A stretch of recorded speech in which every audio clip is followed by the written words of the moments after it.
Talk Radio.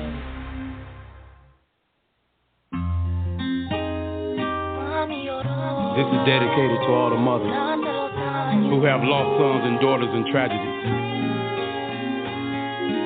I'm here to let you know that God has not forgotten you, mama. He feels your pain, so keep your head up. A mother tears.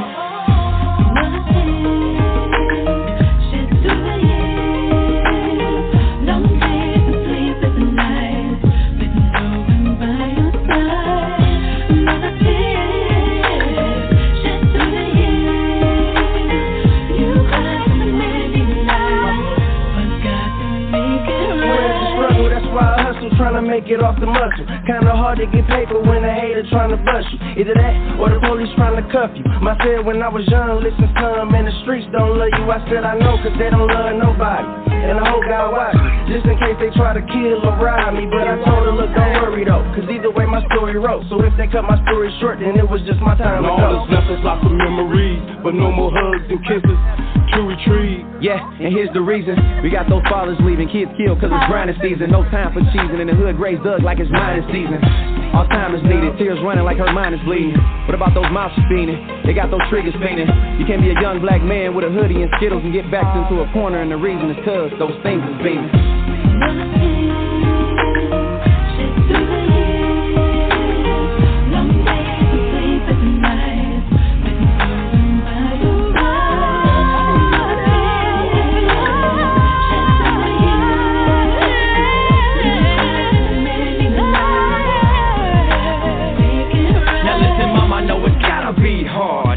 Y'all ripped and taken out of your arms. Every day feels like a struggle losing your best friend, but in the end there's a new beginning and it's waited to begin. Gotta get your life on track and focus on the positives. Keep your head up, mama gotta raise all the other kids, and them kids are gonna be thankful in a couple of years when they appreciate the significance of a mother's My heart goes out to all these mothers who still shedding tears. If I had the power, I would surely wipe the tears off your faces. There are not enough words that I can express to help a mother with a broken heart feel at rest. I just hope to ease your pain that you're feeling inside, because I know many nights you work hard to try to stay strong even though your loved one is gone. But I hope you understand they up in the better home. A mother's tears. Mother's tears.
Everyone, tonight we have another exciting show.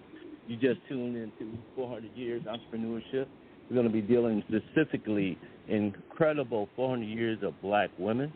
We're going to be talking to one of our guests later on tonight, Tiffany in Cartwright, a Juris Doctorate, Administrative Law Judge, Amarra Products CEO, and other women that will be lined up. I'm Dr. Tatum, calling in from California, and we will be bringing on next to talk about this incredible show, Dr. Mary Lee Live, Arnetta Jabari from the West Coast. Are you with us, Sister Arnetta? And as we're waiting for her to come on, I'm going to check and see if Dr. James Cannon. Dr. James Cannon, are you with us? Okay, so we have a few more minutes on our guests, and I'm going to turn it over to Michael Tynes, and Michael Tynes will be introducing our various hosts for the night. Mr. Michael Tynes, are you with us tonight?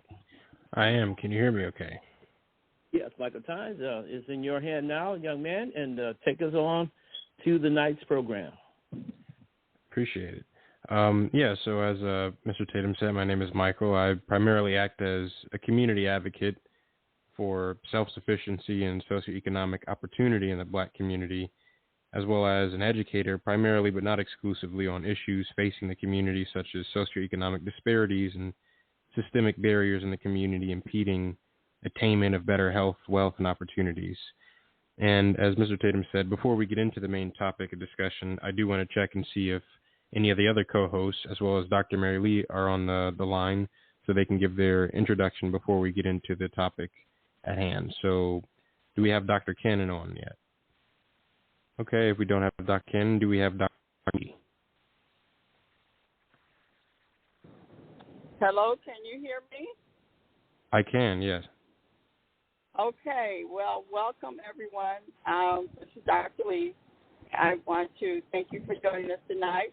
The team basically will take over the show tonight, and I am traveling on a family emergency, so I am requesting your prayers as we travel. I will come in and occasionally, but we do have a great show lined up for tonight, and we certainly appreciate your joining us. So I'm going to turn it back over to our technician. I want to ask everyone to please tap 1 on your phone so that our technicians can open up your line. When you're not speaking, please mute your phone so that we don't have a lot of background noise. And so we're looking forward to an absolutely great show tonight. So we want to turn it over back to Michael, and then Arnetta Jabari, if you're on, everyone just has to tap 1 on your phone, and your lines will be open. I've been informed that the lines are open. So, Michael, thank you so very much. We've got a great show. Thank you, Tiffany, for joining us tonight. And we will be getting to you very soon. Michael. Thank you. Thank you. Appreciate that. I got a text from Dr. Cannon. I don't know if he's on right now. He says he can hear us, but we can't hear him. Dr. Cannon, can you hear us okay? I think Michael, Arnetta can you hear me? This is Arnetta. I can hear you, hear Arnetta. Me? Yes, I can. Okay, I'm sorry. I was having that same challenge since the show started with Dr. Tatum. So, yes, I am on. I don't know what the glitch was. And again, I know Dr. Cannon is also on. Yes, I'm so sorry to come in like this, but Dr. Lee, I'm here to support the show. I'm excited, and thank you for this little brief introduction to let you know that this is probably one of the most powerful internet radio shows that I have ever been able to participate with, and I'm to be able to engage tonight and excited again this week to listen to the powerful women that will be presenting, again, their entrepreneurial opportunities and endeavors, and we are looking forward to that. So thank you again, and Michael, I appreciate you giving me another chance to chime back in. Thank you. No problem. And I just got another text from Mr. Cannon. Dr. Cannon, are you on? Are you able to tap into the line? Yes, sir. Can you hear me? I can hear you now. Beautiful. To the audience and to our guest tonight, this is going to be an exciting show as usual. Mike, I appreciate you as well as you do what you do and bring us to the table intellectually in this conversation tonight. I understand that Dr. Lee will be jumping in and out, ladies and gentlemen. But in any event, there's so much going on in this nation. There's so much going on right now that we do need wise counsel. We need wise counsel to come to the table. Many young people across this nation don't have grandma or grandpa that they can go to and get wise counsel, so they have to come to the village. And what I'm finding is, ladies and gentlemen, that a lot of people are not even trusting the church anymore. That it seems like we used to can go find people in the church that have wisdom that they can pass down to the youth. But it's seeming now that our parents are kind of afraid, even when they send their children to the church house. They don't have the confidence that they used to have, that they could send their babies off to the church all by themselves and understanding that they're going to be okay and that they were going to get wise counsel. A lot of our young men are getting locked up in jail, doing knucklehead things and getting sentences on their lives that changes their lives and breaking their mama's hearts. So when we can get wisdom, to come to the table, and we can talk about our criminal justice system, we can talk about 400 years of due process, 400 years of entrepreneurship in this country. Dr. King said we've got our political rights for marching, our voting rights, but there's some economics and some things that need to be shared. We need to learn how to talk economically about what's going on in our families and in this country. We need to talk fiscally, controlling the budgets in our own lives so that when other ethnic groups look at us as Afro-American people, one thing they'll say about us is that we handle our money well, that we're well disciplined in handling our money. We're well disciplined in how we handle our education. When we go through the education system, we come out magna cum laude. We become not only the attorney, but then we become the judge. And ladies and gentlemen, that's why we're here tonight. We're here to get some wisdom from one that can share it and put it on the table. And so I just appreciate all of our guests tonight. I got in kind of late, didn't get all the information on our guests, and so I'm not going to try to come off the top of my head. I'm just going to throw it back to my brother Michael as he introduced our guest tonight. Appreciate that. Thank you, Dr. Cannon. So for tonight, we'll be speaking with Miss Tiffany Nicole Cartwright, who did her JD at University of Michigan and previously clerked for the Michigan Supreme Court, as well as being an assistant attorney general and administrative law judge for the state of Michigan. Ms. Cartwright is also a founder and currently CEO of Amarra Products, a certified woman-owned, minority-owned company for her company manufacturers. And she's also successfully pitched her products to Shark Tank in Detroit. Her products are on Walmart.com, as well as in Meijer, and will soon be launching on shelves throughout the entire country. Ms. Cartwright is a community-centered individual, very committed to the community, and she's opening a manufacturing facility in the city of Detroit where she'll provide jobs, training, and mentorship to women, in particular, women who've been victims of human trafficking or domestic violence. Ms. Cartwright is also, besides being legally certified and an entrepreneur, a proud mother of two amazing children, Taylor and Evan, and she enjoys her hobbies as well as things like French and, So let's actually get directly into some of details about your background, Ms. Cartwright, with that introduction. It's a pretty long introduction here. You're a very accomplished individual. So with you being an entrepreneur as well as someone who is certified in dealings of the law, I just have to ask, what was your journey like in pursuing those two things when you first set out? How difficult was it? Was it a path that I guess you already had planned out and you can see yourself easily finishing, or was it somewhat of a struggle? How did you accomplish those two things? Because those are two very significant achievements.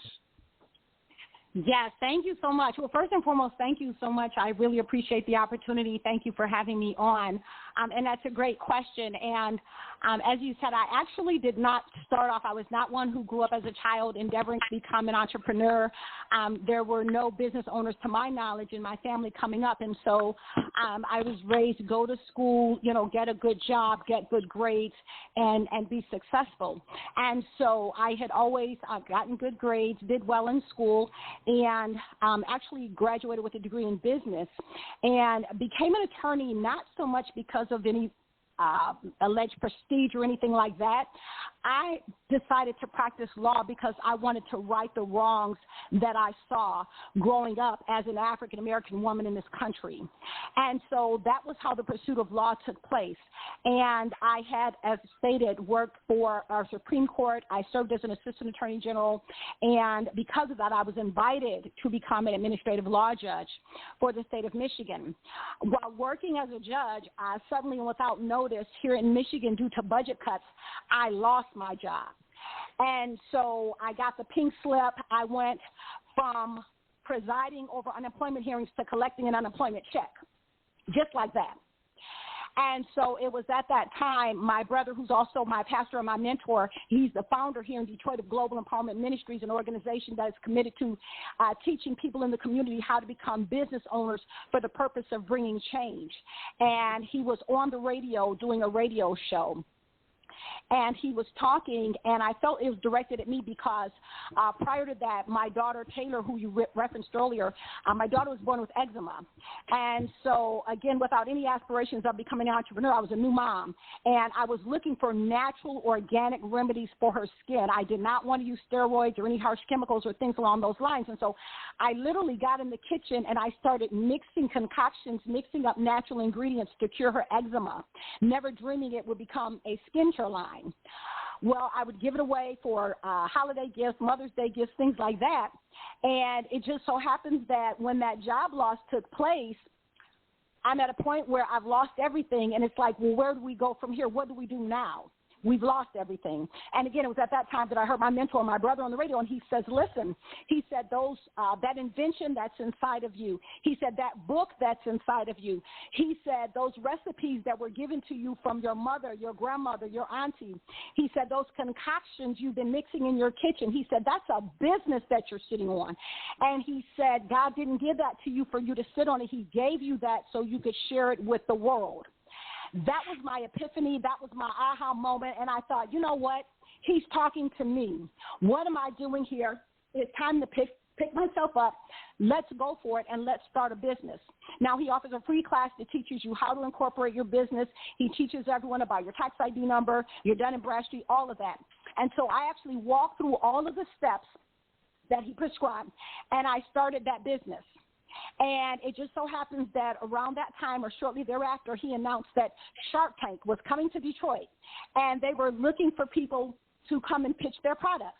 And so Shark Tank does a very similar program to American Idol, where they go from city to city, and they travel to these major cities, and they allow people to come in and pitch their products.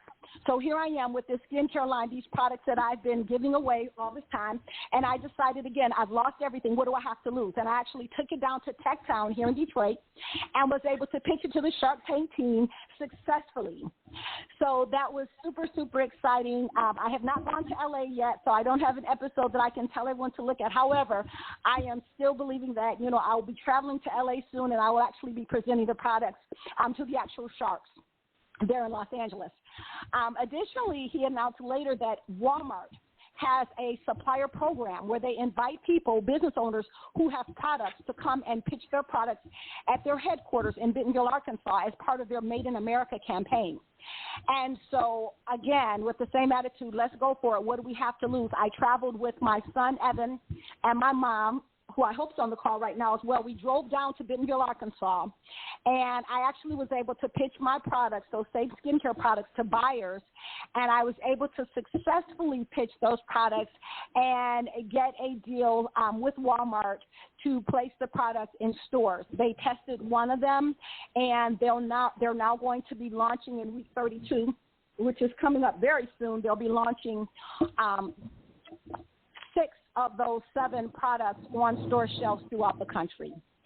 So it's been a winding road. It's been quite a journey, but it's been an amazing, awesome journey. And so I'm greatly thankful and just super excited about what God is doing. Wow, excellent. Appreciate that explanation. That's remarkable. So entrepreneurship and starting a business for you was more so, initially at least, more so a matter of self-sufficiency and providing for yourself after that job loss to supplement your prior career in law. Excellent. So Absolutely. And like every great product, I always say everything that happens when it comes to business, every product that we see right now, it all comes about as a result of a need. Absolutely. And necessity being the mother of invention is what the phrase actually, the common phrase, and you obviously had a necessity to invent and were, the clearest embodiment of that phrase. So that's excellent. Let me ask you now, moving on from, what you just gave us, or your explanation of how you got into this business, let me ask you, what are some of the specific products that you sell? You mentioned that you sell products relating to alleviating symptoms of eczema. Could you go maybe a little bit more in depth into what your business is, how it differs from other businesses that are in the same industry of skincare? Yes, absolutely. And so my products, I do body scrubs. They're natural body scrubs. I don't use phthalates. There's no parabens. There's no mineral oil. There's no animal testing. And so they actually have products and ingredients that you can actually pronounce that are on the label. And so there are 7 different ones, and they're very, very different. They're all body scrubs, but for example, I have a peppermint eucalyptus scrub that is a great foot scrub, and it's infused with peppermint and eucalyptus essential oils. So all of them, they exfoliate and moisturize at the same time. I have a coffee scrub I call Coffee Caviar in a Jar, nature's best kept secret, because coffee has been for years known to help with cellulite, stretch marks, as well as wrinkles. And so I have a coffee scrub that's absolutely awesome and amazing. And I often explain to people that in the same way that coffee drinkers, the way that, we drink coffee in the morning to wake us up, well, in the same way that coffee wakes us up in the morning, coffee also wakes up our skin cells the same way. And so so it's really, again, another great skincare ingredient. I have a lavender scrub that is infused with lavender essential oil, and that is great for having a calming and relaxing effect, helping us to decompress at the end of a hard day. There's also brown sugar. It's a great humectant, and so I use that one in a scrub as well. It's called Bubbling Brown Sugar. That's actually the one that Walmart first tested, so it's probably one of the more popular ones just because it's gotten more exposure. And then there's also lemon, another great pick-me-up in the morning. And I have Mad About Mango, and then there's Strawberry Crush. And so they're all great body scrubs. They all exfoliate and moisturize. And as I said, unlike some of the products that are on the market, they're not water-based, and I don't use glycerin. They're actually scrubs that go directly to the skin and help keep the skin moisturized. One of the greatest differentiators, though, if I may, is the fact that with my skincare line, I am in the process here in the city of Detroit of launching a manufacturing facility where, as mentioned in my bio, where I am looking to hire women who have been victims of human trafficking as well as domestic violence, as well as women who are returning citizens, to actually help with manufacturing the products and sending it off to big box retailers. And so that is the commitment that I have. That is my way of serving the community, and that's really the why behind what I'm doing. Excellent. And we have some, I don't know, there's a little bit of, I think, noise in the background. If everyone who's not currently speaking could mute their phones or their devices, that would be very much appreciated. The reason why I asked for that delineation between your business and other businesses, Ms. Cartwright, is because something that I found very important that you mentioned characterizes your business is its reliance on natural products, because that is a very important point in terms of business that deals in chemicals, in particular chemicals that black people use, in particular black women. Like, we know that a lot of very toxic chemicals are in things like hair care products that are marketed heavily to black women, and that black women consume more so than women of other races, toxic hair care products that have been shown to increase cancer rates and infertility rates in black women. So your reliance on more natural products is very much appreciated and very much needed. So that's something that I noticed for that reason. Okay, yes, with thank that, you very much. Yeah, absolutely. Go ahead.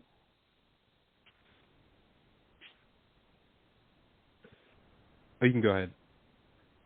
No, I was just stating thank you for that, because one of the things that I've committed to is that because this product was developed as a result of helping my daughter's skin, I have made a commitment that I will not compromise the integrity of my brand for anyone.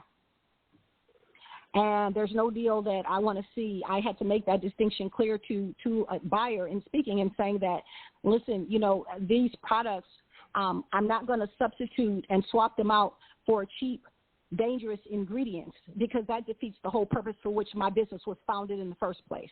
And so, as you said, knowing what I know about what's out there and what people are using, that just to me heightens the commitment to making sure that I produce quality products, quality skincare products that are safe. Well, more about that, you said something that piqued my interest. Have you been approached, or have you had any external pressures that, obviously you said you've resisted that. You're staying true to your ethical commitment to making natural products that are safe for people, but have you experienced any pressuring or any suggestion from the outside to maybe decrease the quality of your products? Just curious on my end. It's more so an observation. Like right now, a lot of companies in general are kind of going to the table now with a so-called exit strategy, and that exit strategy many times is comprised of a plan, if you will, to sell out at some point. So yeah, let's grow the business and then let's just sell it. And I guess for me, I'm resisting that because I believe OCP, own it, control it, pass it down.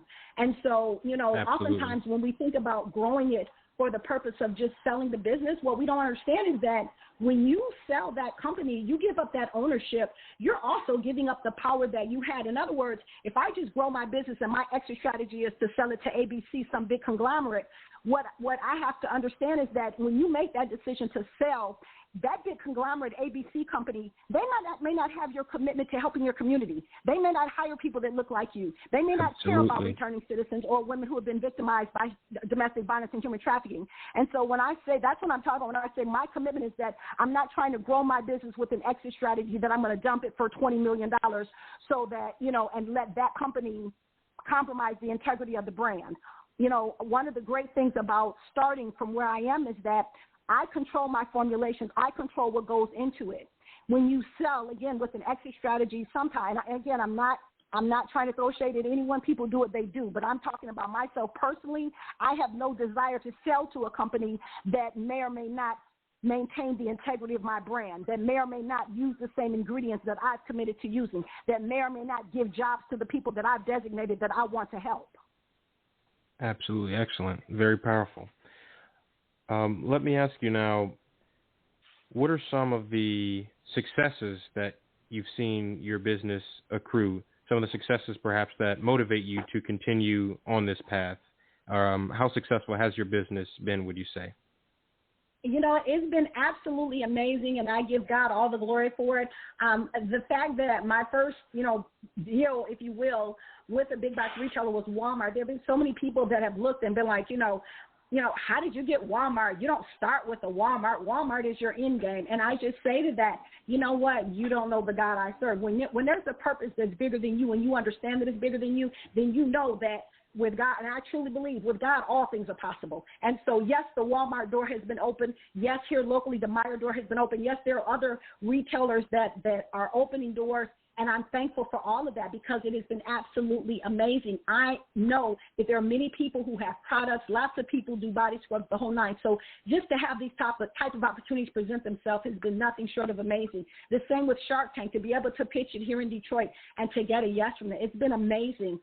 Last month, Black Enterprise and Entrepreneur Magazine, the Michigan Chronicle, they all did write-ups about my brand, about my business. So that was like just incredible. And I am just so deeply honored and just so grateful because, again, these are once-in-a-lifetime opportunities that have been afforded. But you know what? I'll tell you what is equally so awesome and amazing to me is to be able to gift shelters with my products, to be able to talk to directors, and to right now I'm in the process of putting job descriptions in place. I'm in the process of putting together the personnel and the human resources side of it to go and to have the opportunity to change the lives of others. That, above everything, is what matters most to me. So I'm excited about what the brand is doing, but I'm even more excited about the lives that are going to be changed as a result of it, because my goal with my business, again, it's not just about getting products on the shelf, it's about the why. And so what really excites me is the notion that I'm going to help young mothers. I'm going to help young women escape a life of trafficking. I'm going to help women escape violent, abusive relationships. I'm going to help women who've been incarcerated and give them a new lease on life. Those who will walk through an office door and have the application thrown in the trash before they can get out the door. That's going to be just the opposite. That's going to be a requirement. And to know that my goal is not only to give them a job, like the saying, give a man a fish, he'll eat for a day, but teach them how to fish and eat for a lifetime. What's most exciting is knowing that not only will they learn how to perform the job, but I want to also help them become business owners and entrepreneurs so that they can create legacies for their families as well. Excellent. That's community development, starting with the most integral part of the community, the women in the community. So excellent.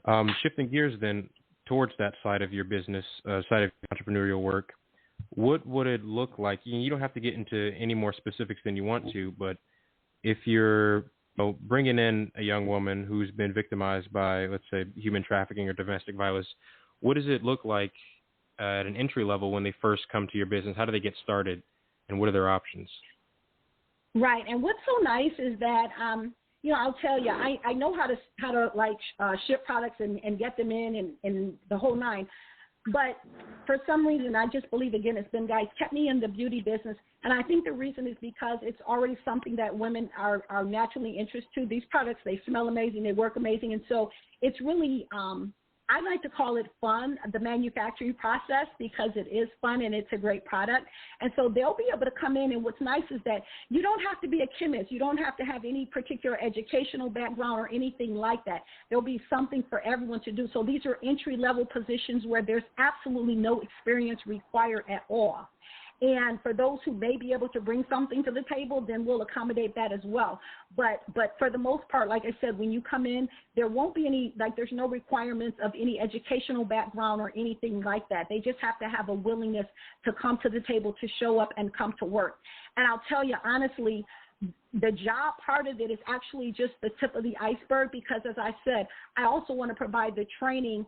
And eventually what I want to do is expand it so that at some point I'll be able to also provide housing for them. And I also, one of the big key areas that I want to be able to do is actually bring in mental health experts and specialists that can provide counseling and therapy and things like that, so that they can have wholeness, a more holistic approach. And I think that's going to differentiate it from a lot of what we see out here. But ultimately, that is what my goal for the women is going to be, is just total wholeness. Because I know that even when you're working, if there are things that you've been through, there's experiences that you've been through, sometimes there's going to be a need for some therapy and some counseling to help get past that, to help move beyond it. And so I want to be able to give these women all the tools they need to be successful. Excellent. Let me ask you, Ms. Cartwright, how does your background in law enhance or aid your entrepreneurship? You know, they really do work hand in hand. I think it's because of having practiced law. What I've learned is the total need for entrepreneurship. One thing I learned in terms of being a judge, and suddenly without notice losing that position due to budget cuts, I learned that you always have to own something. You never want to put your destiny, your future, your livelihood into the hands of someone else. And so I think that in terms of jobs in general, that's one of the things I've learned, is that you always have to have a plan B or something that you can rely upon so that you can sustain yourself. And I also think that having practiced law for so long, it has made me keenly aware of the injustices that go on, and how there's there's such a disparity when it comes to our legal system and our system of justice in this country. And the only way, and this is just the only way that I believe that we're going to change it is through business ownership, through entrepreneurship. I think that the only way that we're going to be able to help people who've been incarcerated to not return to a life of crime is to give them an option, a viable alternative, a viable option. And that's what I've seen. I've seen, where you can go into a courtroom and the outcome of the case is based upon whose name is on the pleadings. Excellent. Before we go on to some more questions and get further into the conversation, I want to allow a short little period of time here for any of the co-hosts to chime in and add any questions or comments before we proceed. This is Annetta. Michael, am I on? Yes, you are. As an African-American woman and just having the respect, I first want to say thank you so much for lending your gifts and talents and, again, to this show tonight. So inspirational. You carved out a niche in a market that would literally be a wall, that would be so bleak that we couldn't press through, and you tunneled through. I mean, for something that we may see as simple as eczema, I face that, and a lot of African Americans face that challenge, and it's absolutely devastating, especially to children when they don't know how to get rid of it. So I admonish you in so many ways. I do want to ask you, what gave you, I know I heard you speak about how your doors closed and you just allowed yourself to press through to another door.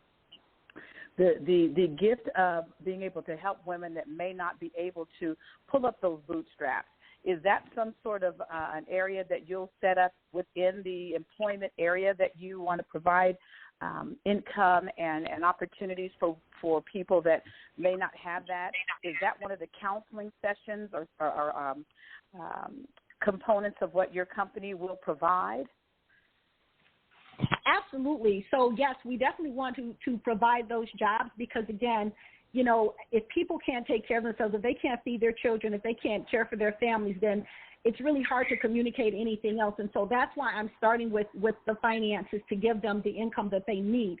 But in addition to that, the counseling, the therapy, that's something that I want to be able to provide just because of the nature of the people that I'm looking to bring help to. I think that right now, especially in the midst of the pandemic, now more than ever, the mental health challenges are, they're just enormous right now. And when you're talking about helping women who've been victims, who've been in violent relationships, who've been abused sexually, emotionally.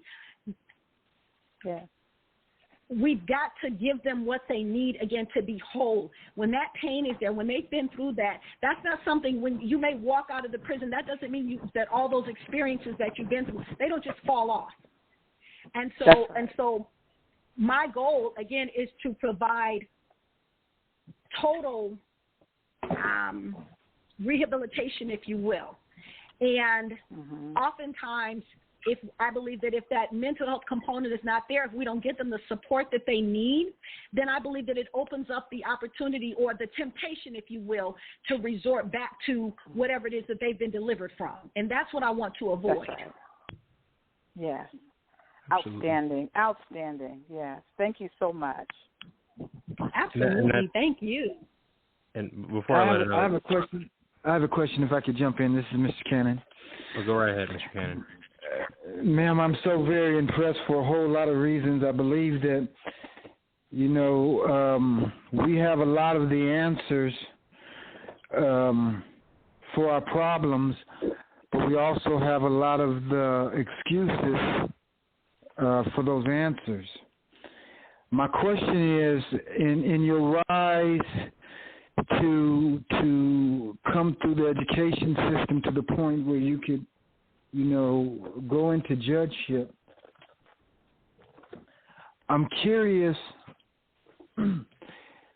as you put your business together and as you deal with people from all over the country and the world, in your honest opinion, why aren't there more Afro-American ladies and young men going into becoming attorneys, going into law. We need it so desperately. Why aren't more Afro-American people rising and succeeding in business on a powerful level? My question is, in your observation as you traveled, is it systemic racism that have kept people from doing what you've done, going through school, getting your law degree, being successful in so many areas?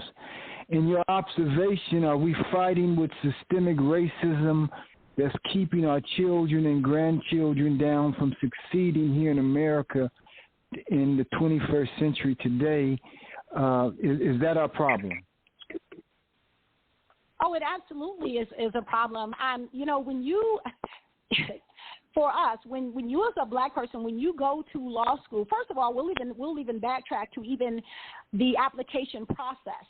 So for many of us, if we're the first attorneys in our family, the first judges or what have you, in most cases, we had to get there on our own merits. However, there are others who are maybe second, third, and fourth generation.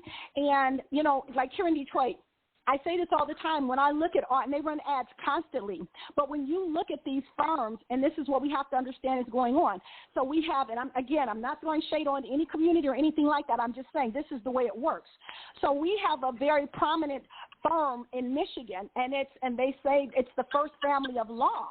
And what people don't understand is that when you have a case that you want that firm to take, they don't even represent anyone anymore. What they do is that they do the intake, they pay for the ads, and then that case is passed off to another member of their community.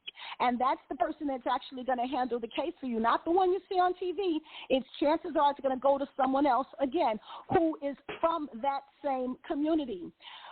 Conversely, we as African Americans don't have a system like that. We don't have firms where we can send all the work to other black people or other black attorneys. It doesn't work that way. We don't have that system in place.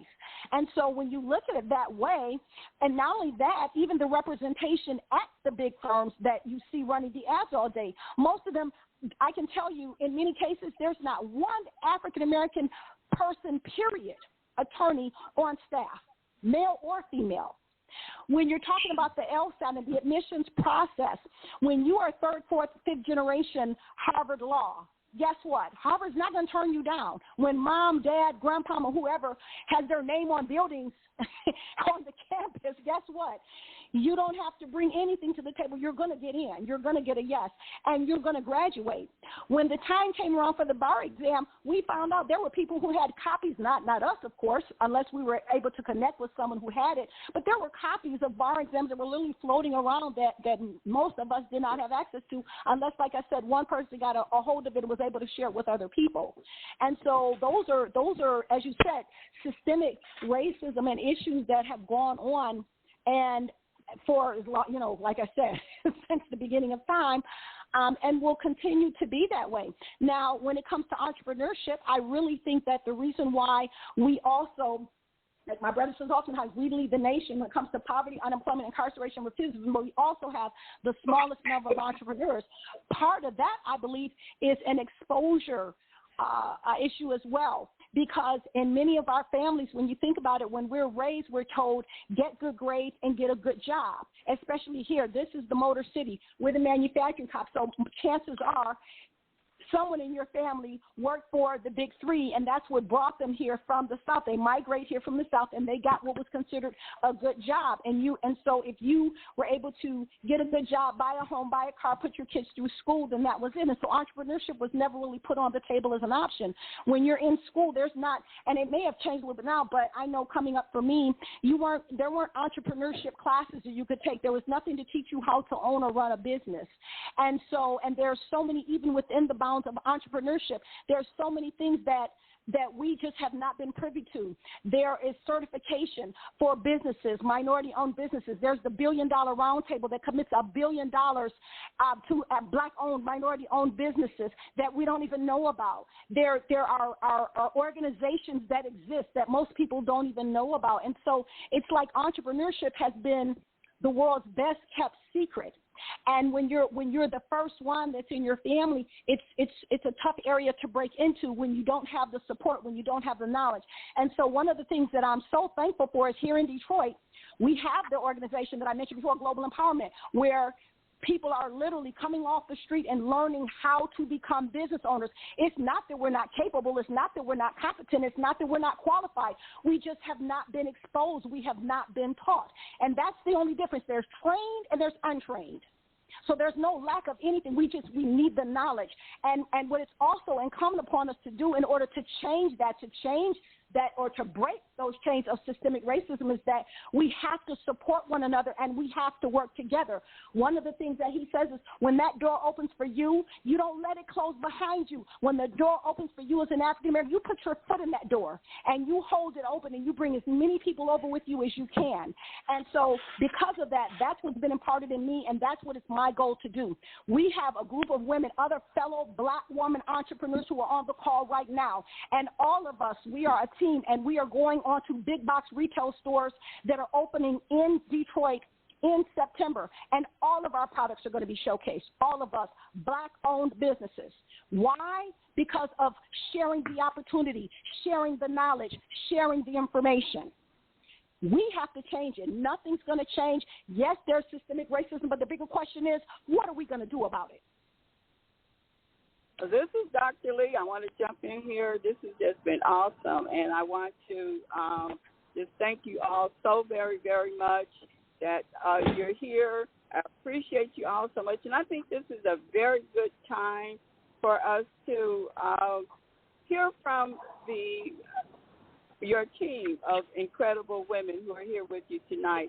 Thank you so much, Ms. Cartwright. Thank you, Michael. Thank you all, and appreciate you guys letting me just jump in here this way tonight. It's very, very helpful, for me to be able to do this, to listen and travel at the same time.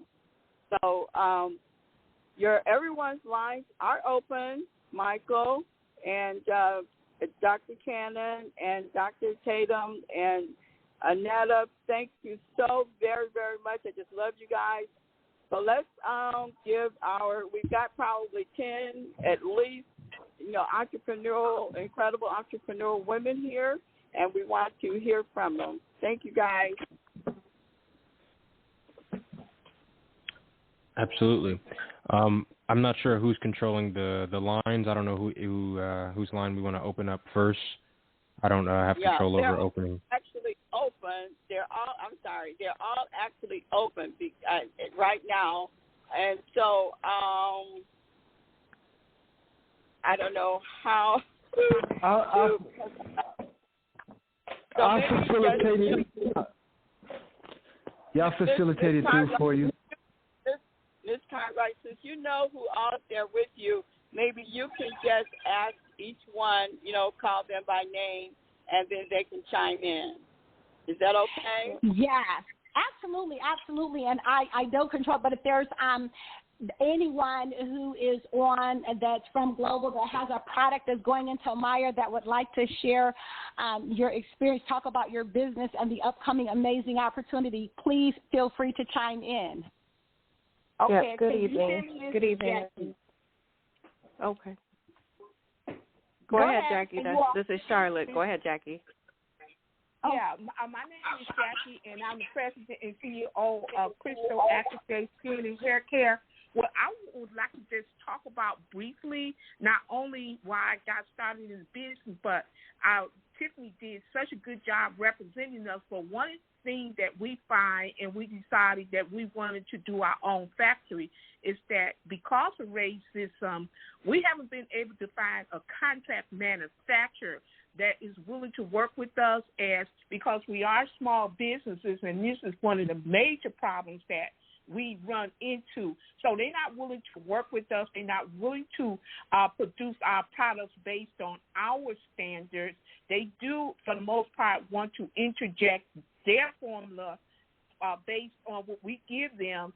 They're not giving us back, but they don't even want to produce our product. So that's been one of the major holdbacks for a lot of people being able to get into the cosmetic business, because it's very competitive, but it's also very costly to get into that market. And so that's one of our major hurdles that we got to find out how we can overcome that and all work together, because the financing, we can't go to the bank and require or ask for a loan for $1 million to get us started developing our factory. We can't do that. We don't have access to those type of resources for the most part. I know I don't. I can only speak for myself.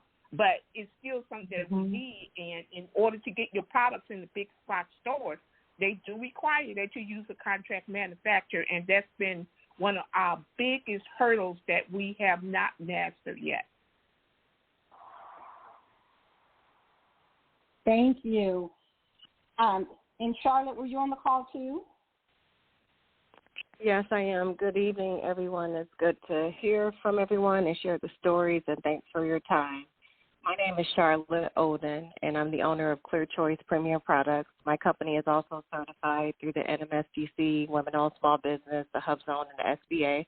Just like Tiffany, I heard the radio program, and I was loving what the mentor was talking about, just creating more entrepreneurs within the Black communities, empowering us, helping us to be producers and less consumers.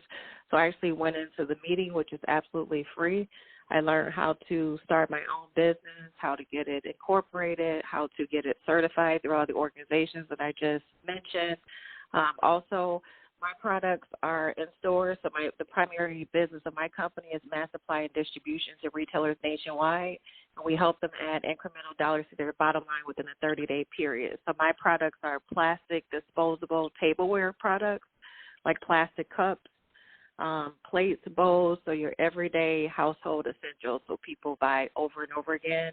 That industry, just for one of my products, actually has an annual revenue of over $15 billion. And, of course, with COVID, being that people are working from home and the convenience and not having to wash dishes, et cetera, that number is projected to increase more than 33% through the year 2025.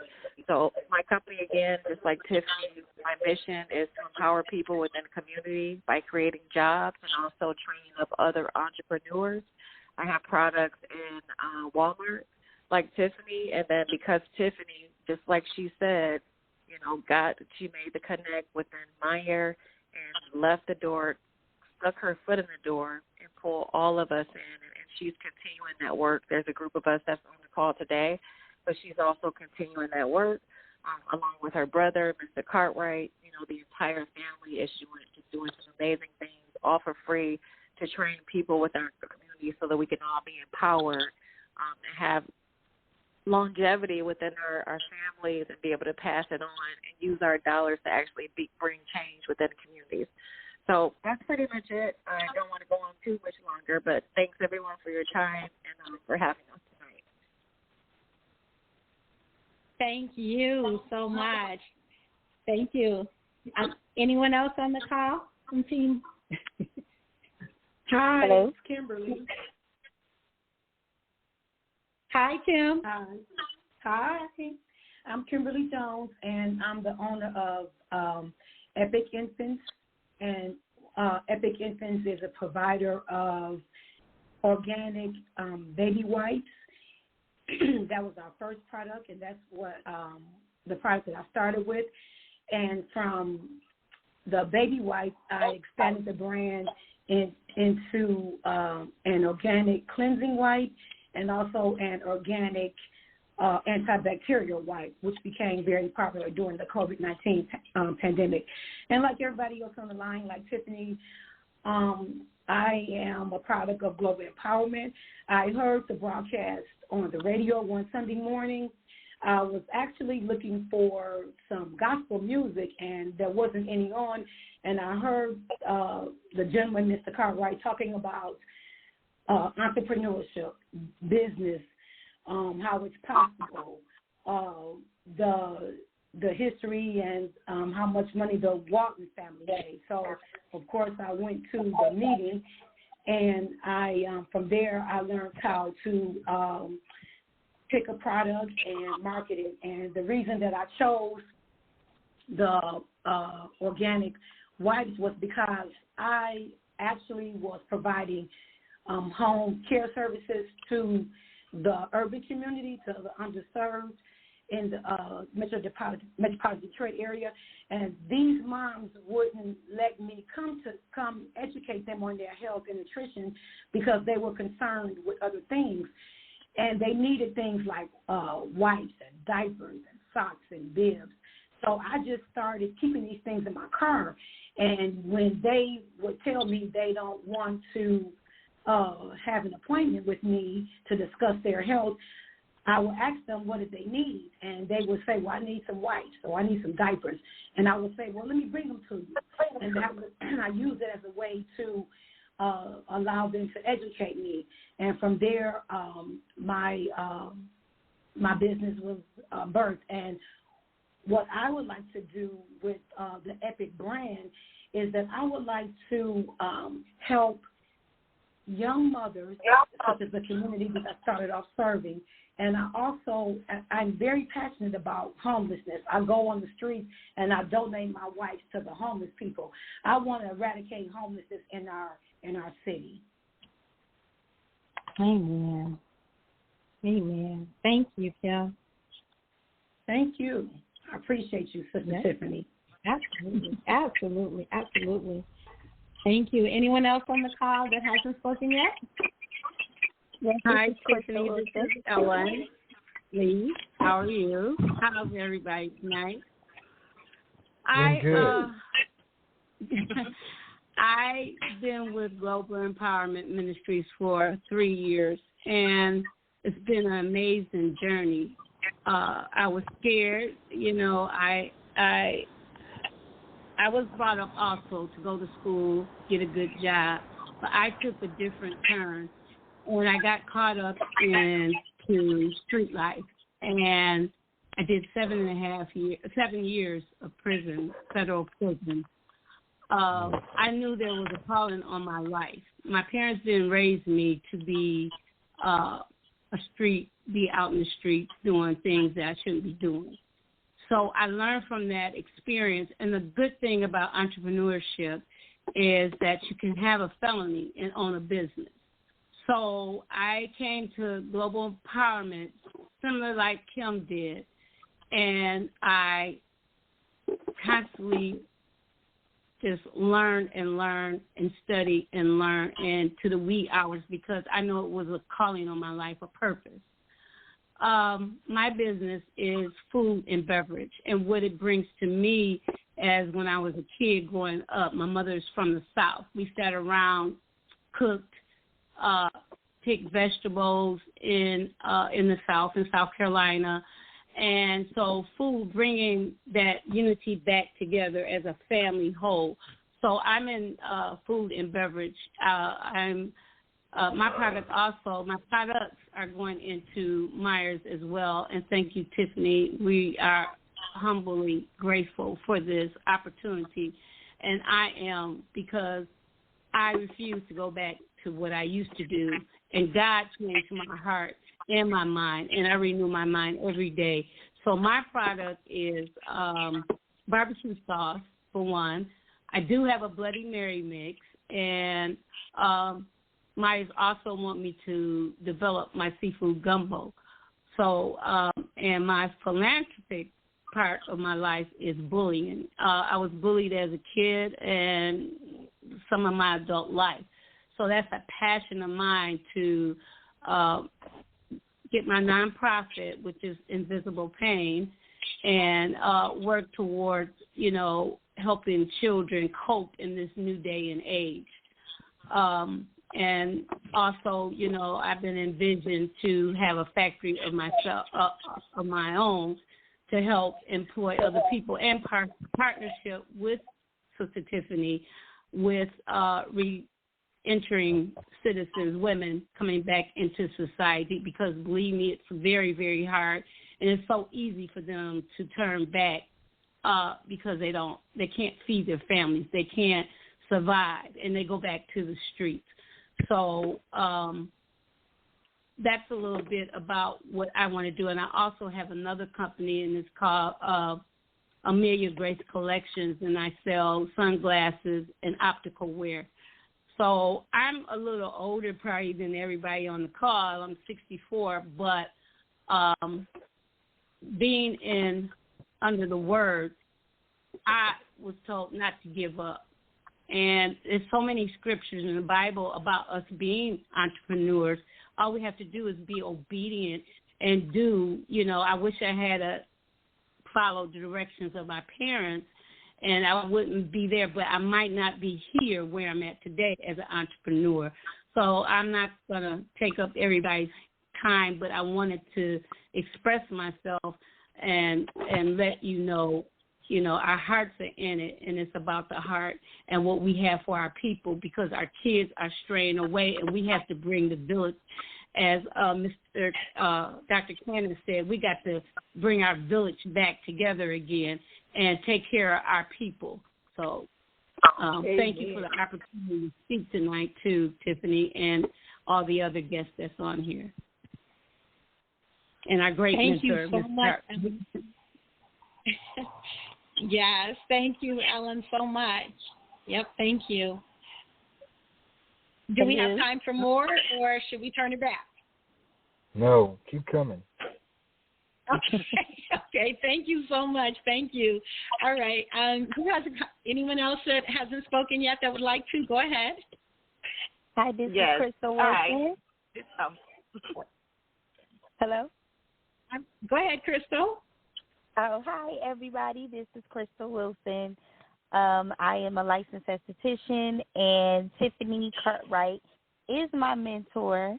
My business is Crystal Clear Beauty, and that's spelled CLYEAR, Crystal Clear Skincare and Beauty.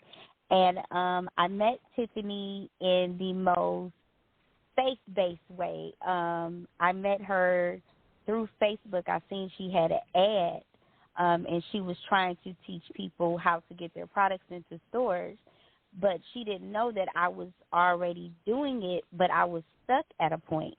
And so I met her over the phone, and we talked, and for a whole, almost a year, she took me under her wing, and every week she would have meetings with me over the phone one-on-one, and we would go through the things that we were supposed to do to get the products into the stores.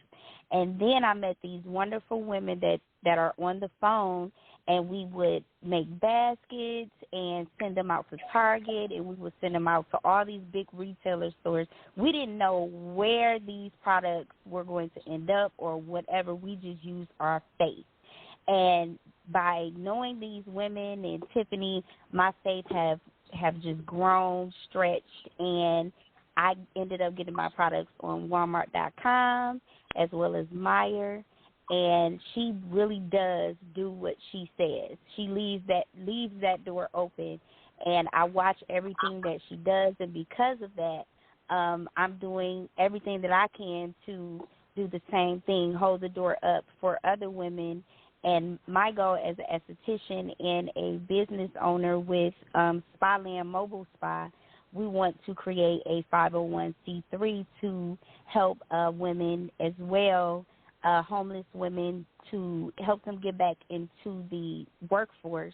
So we want to make them over by giving them facials and massages, and we want to help them with their mental, and we want to give them confidence and help them with their skincare.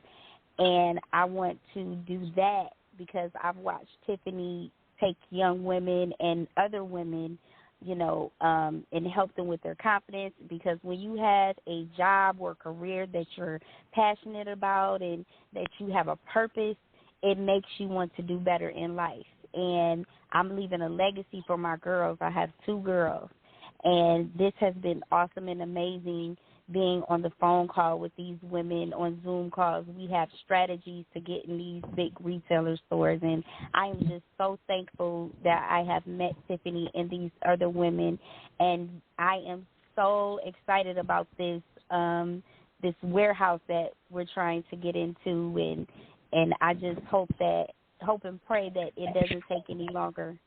And I just thank you guys for allowing me to get on this phone call. Thank you, Tiffany, for inviting me. Absolutely. Thank you so much. Yes, thank you so very much, Crystal. Greatly appreciate it. There was someone else, too, that was speaking or that was starting with Crystal. Can that person go ahead? I'm not sure who it was.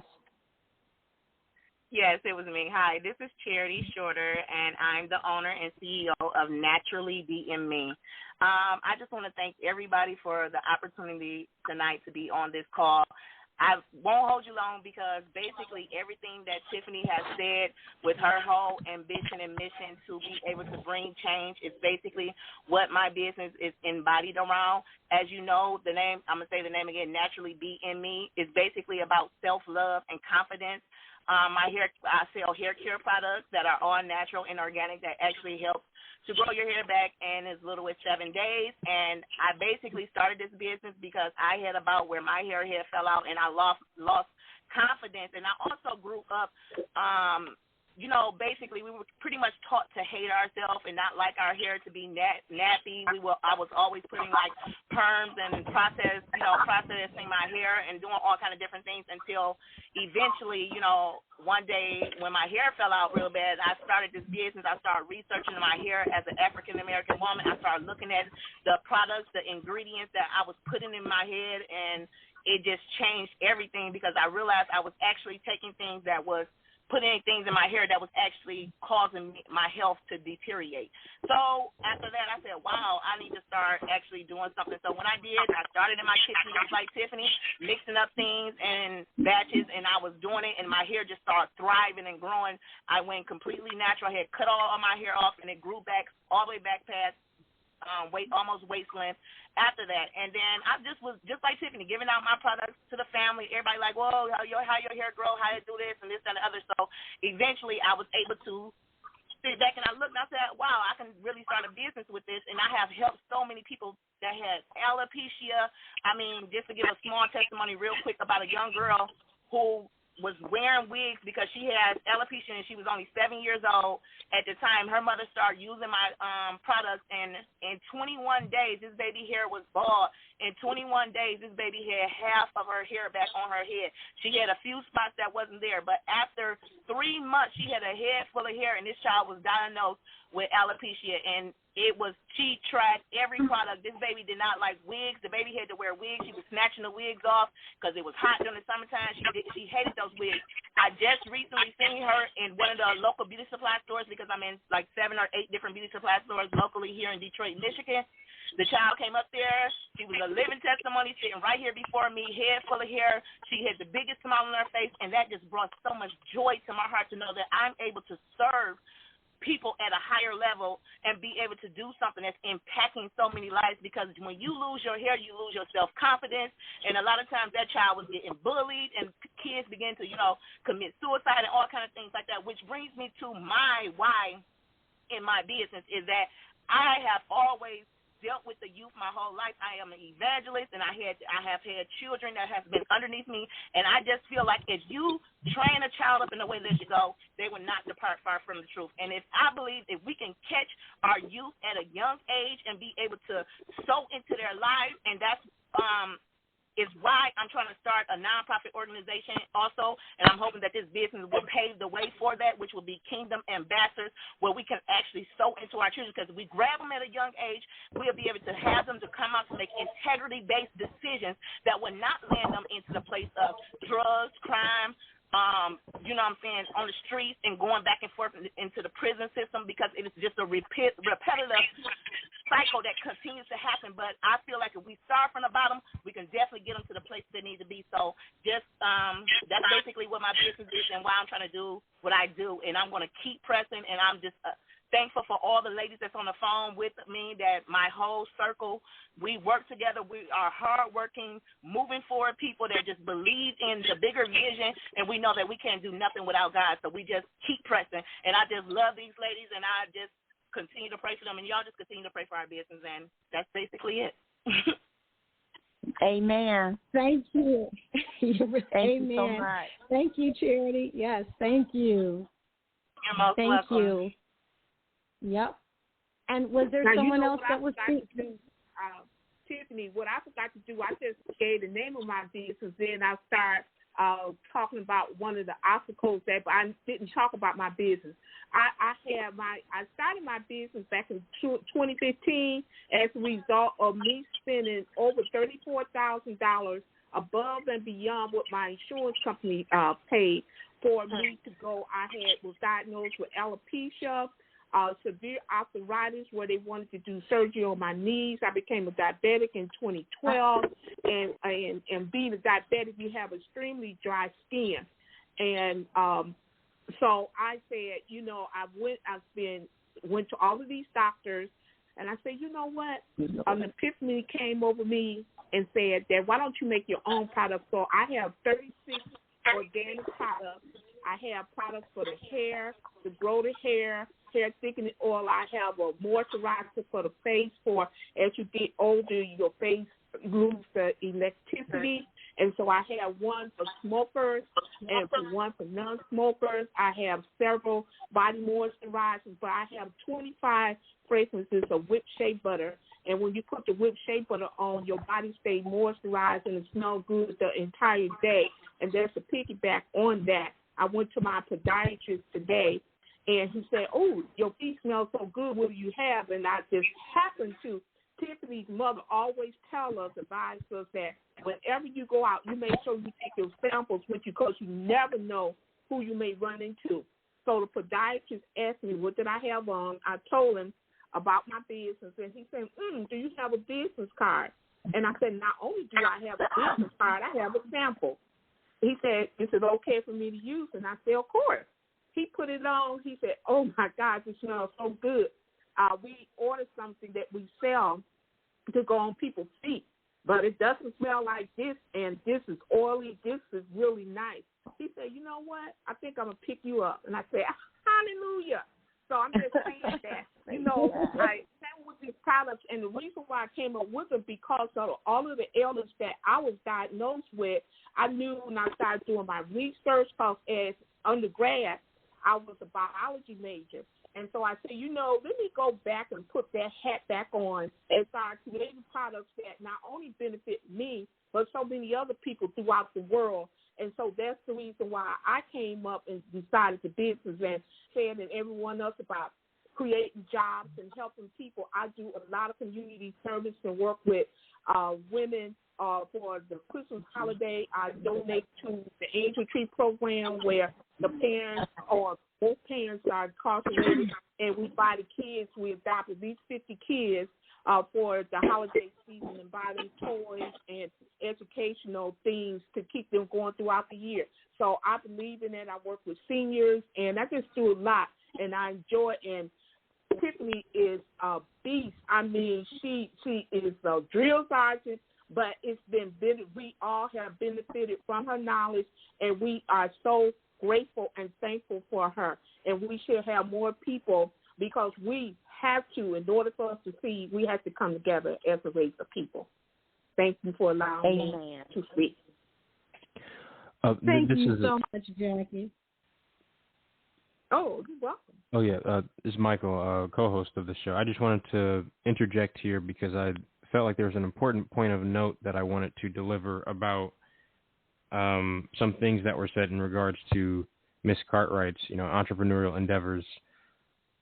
A lot of people listening right now may not know, but when you connect with Miss Cartwright and her business, Amarra Products, you're not just connecting with her and her company. You're also connecting with this network of other companies from which, we've had individuals come on and speak as representatives of. You're connecting with that network of Black business.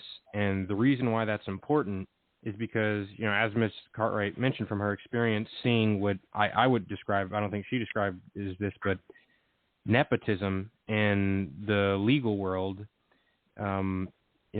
the reason why it's important is because that nepotism is here to stay. And what nepotism means, some people think it, misinterpreted as meaning only showing favoritism to people who are related to you. Actually, the dictionary definition of nepotism includes showing favoritism to people who are relatives or friends, and favoritism in terms of giving them things of value, whether they're jobs, resources, or information, like inside information.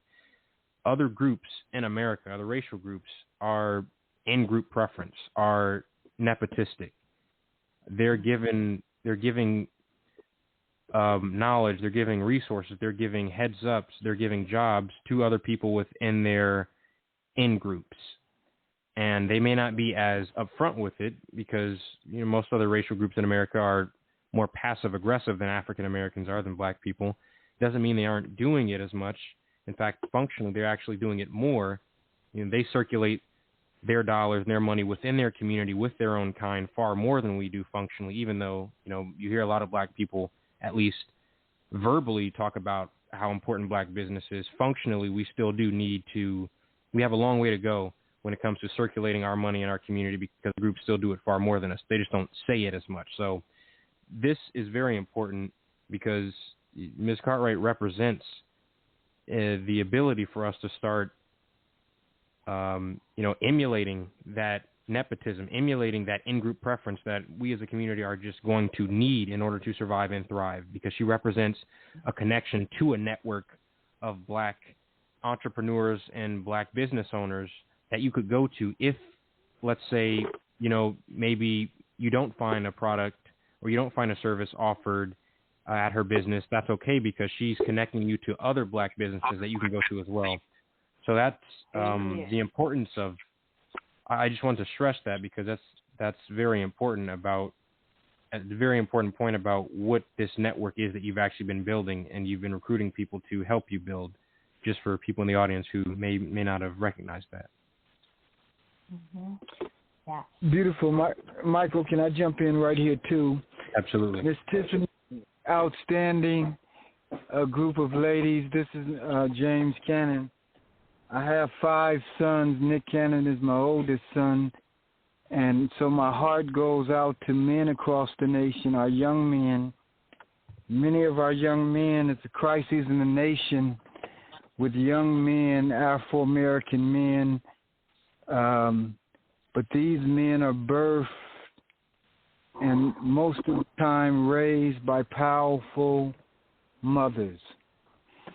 All month long, we've been doing shows on Mother's Day. We're going to continue 400 years of mothers, and that's my participation in this show.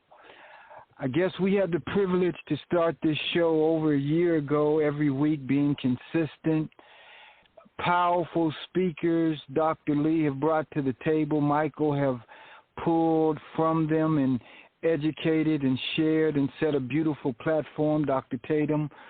We have a team where we wanted to empower men and women, young men and young women across the nation, just like you. But we wanted to empower them using these new internet tools, these internet radio shows, Zoom shows, viral shows, commercials, documentaries, pictorials, and then put them with entrepreneurial mindset, people that could share together and grow together, grow their network even. Whether many of the ladies tonight said they would love to set up a nonprofit. When you find that all of the Rockefellers, the Carnegies, the Hunts, the Fords, the Clintons, all of the major political people, the first thing they do is set up their foundations. Because people that love you can't give to you, but they can give to your foundation, and that's how you bless your family and the community, through your foundation. Mm-hmm. I would submit, because of the new tools like internet radio, that each one of your ladies, let us empower them with the show weekly, just like this, where they can invite and pour in and build their sharing skills with people all over the nation. Because I'm in San Diego, California, and there's people listening from all over the country. So these tools are so powerful, and now we can go viral with our video productions as well, and amplify or Google Plus everything that we do and put it into the stratosphere. So I'm so thoroughly impressed and excited and encouraged. I don't know what to do. 400 years of greatness, y'all. We've been in this country for 400 years as a people. Made a lot of mistakes, a lot of tricks that were played on us, but we survived. We still here standing, growing, and leading. I think we all should just go to the front of the line. I'd say go live every day. Power up, ladies. I've heard your business, and they sound outstanding. But if you haven't powered up, then power up. And through Dr. Lee and our team, we would love to be a part of that. You know, synergizing, growing together. And, you know, then we would like to turn around and learn, too, and sit at your feet and learn how to share with our people, too, to get their product in some of these stores. You know, my son has product in Walmarts and Macy's, and he decided he wanted to go to college and get a degree in philosophy. I said, son, our people need you to be able to teach them how to get product into these stores. Our people need you to be able to go to school and learn how to do international business. So you got a business in every city, every state, and then all across the world. I think we philosophized enough, y'all. I think the essence, and Dr. King was trying to say, you know, it's about economics. And I think what you ladies are doing is outstanding. And I think I'd like to help and participate, and I think everybody else as well, Dr. Tatum, would love to be able to participate in helping what you do go to the nation. It's a beautiful philosophy, the teamwork, the people, and that's what this show was really about with Dr. Lee, entrepreneur, 400 years of us. None of us is good as all of us. What we can't do alone, we can do it together. This has been outstanding. Annetta is a powerful international person, and that's what we want to do, help foundations get up all over the country and the world. And from there, we can grow. It's like our bootstraps. We've been playing this game for 400 years, and now they finally let us get in and play. But we know this game, this entrepreneurial game in America. We don't want to leave. We want to get in and control, y'all. I commend you, Dr. Lee, outstanding group of ladies. Any way we can synergize together, we're in. This is outstanding. Appreciate you, Michael. Absolutely. Let me just say, and we'll give you more time at the end of the show or towards the end of the show to do this as well, Ms. Cartwright, but if you could just plug your business again and give some of your contact details. And the reason why I'm asking you to is because I know that you are, like I said, a portal to this network of other black businesses. You know, I'm asking you not to shut any of the others out, but because I know you have access to all of them. And so if someone listening wants to access them, they could go through you in order to do that. So could you give your contact details, your business details, where people can find you, and the name of your business as well? Just one more time. Absolutely. And again, thank you so very much. I'm so thankful for the opportunity. And for those who'd like to reach me, I can be reached via email, Tiffany at amarrabeautyproducts.com. That's my first name, Tiffany, at amarrabeautyproducts.com. And it's AMARRA, beautyproducts with an S.com. Also, my contact number, if anyone wants to call, text, I'm fine with that as well. It's 248-291-4876. I'm also on Facebook, Instagram, Twitter, Glam Body Scrubs, GLAMBODYSCRUBS.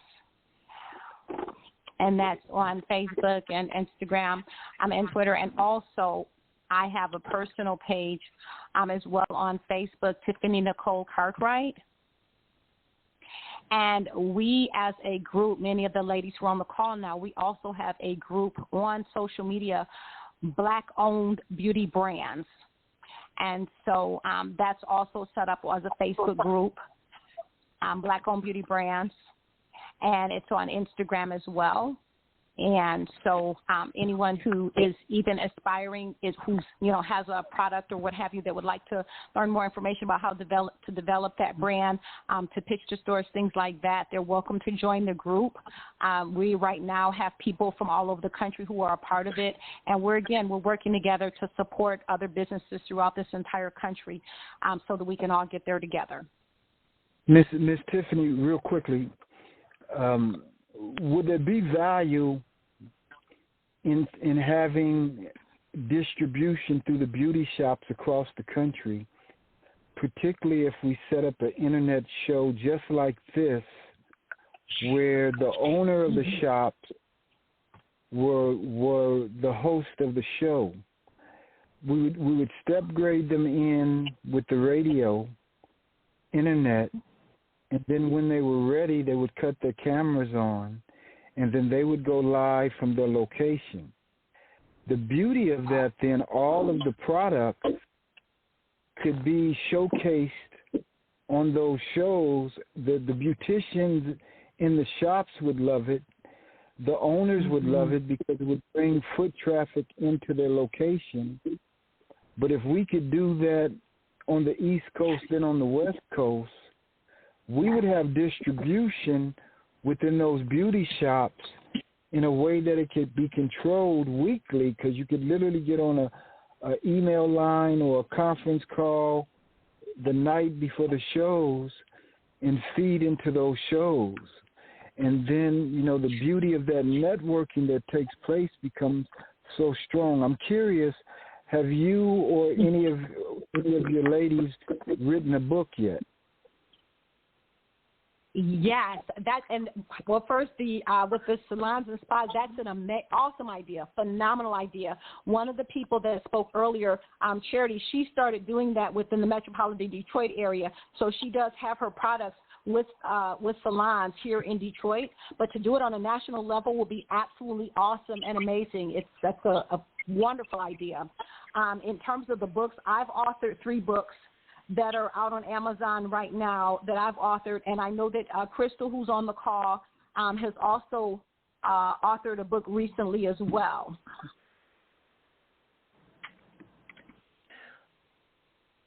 Outstanding. What I'm finding, even with these shows, then we market our books, we market our products. That's intellectual property.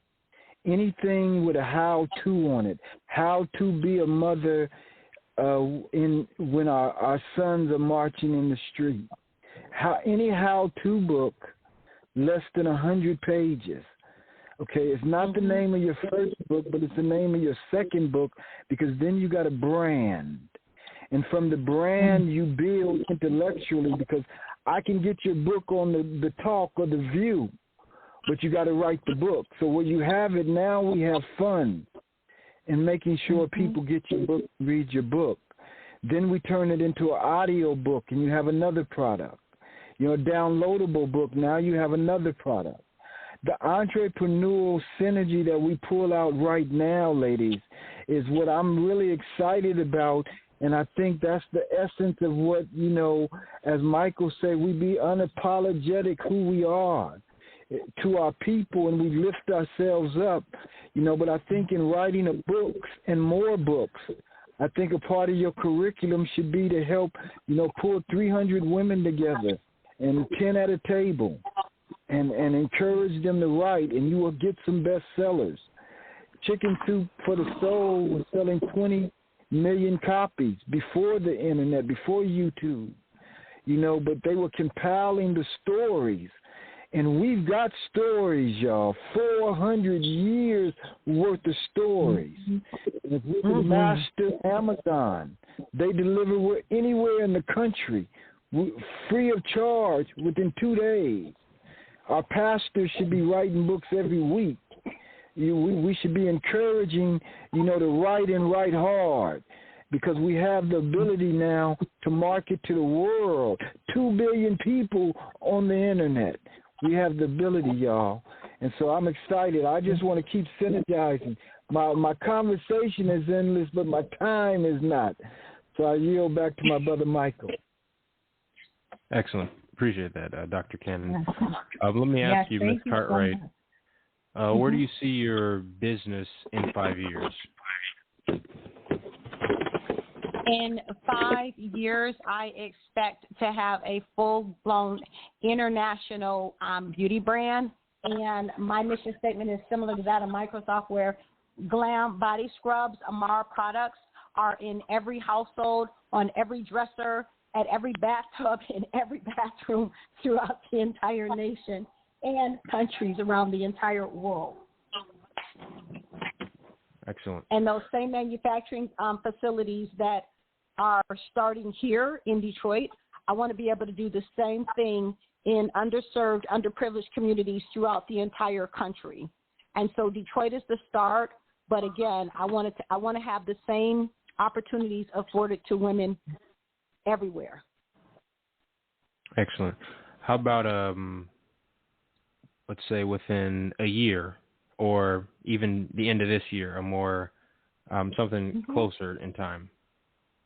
Oh, yeah. So definitely by the end of this year, I expect to have the manufacturing facility definitely up and going. I expect there to be, have it fully staffed with, people working there, at least 2, if not 3 shifts. And also my goal by the end of the year is to have at least 5 more big box retailers with products on their store shelves by the end of the year. Excellent.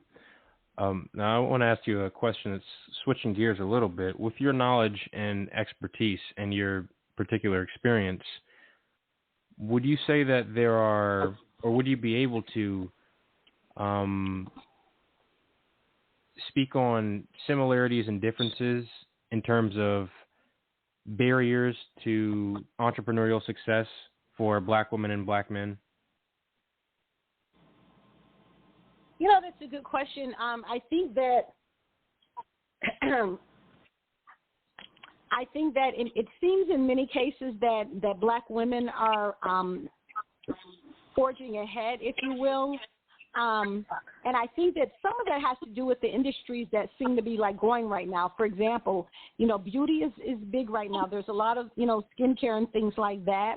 But the good part is that I believe that even though it may start with women excelling in business, I definitely think that as we as Black women support Black men who are on the same entrepreneurial endeavors, I really think that we can maintain that balance and work together as teams so that those same opportunities can be afforded to, our male counterparts as well. Yeah, I do think there may be a disparity. And I also think that as we become experts, as we develop our skills and talents in entrepreneurship, that will open up opportunities as well. For example, like I said, if an opportunity is presented to me, if I'm able to say, hey, I have other business owners that I'd like to bring to the table, that's going to open doors. And then as those doors are open, those same people who are afforded the opportunity, then they'll be able to do the same thing. And I think that in that way, as we accumulate, as we amass more power, then I think we can open up those doors so there won't be a disparity between Black men and Black women when it comes to entrepreneurship. You see what I mean? It may start with more doors here, but we have to use those doors to hold them open for our brothers as well. Absolutely. Nepotism, in-group preference, establishing a network. But let me ask you, are there any problems, would you say, or obstacles that may affect Black women and Black men differently that you've noticed in entrepreneurship, like maybe something that may be easier or harder for one group in terms of obstacles in entrepreneurship? And the only reason I ask is because you was speaking to someone who deals with a food business over in California and is an African woman, actually from the continent of Africa.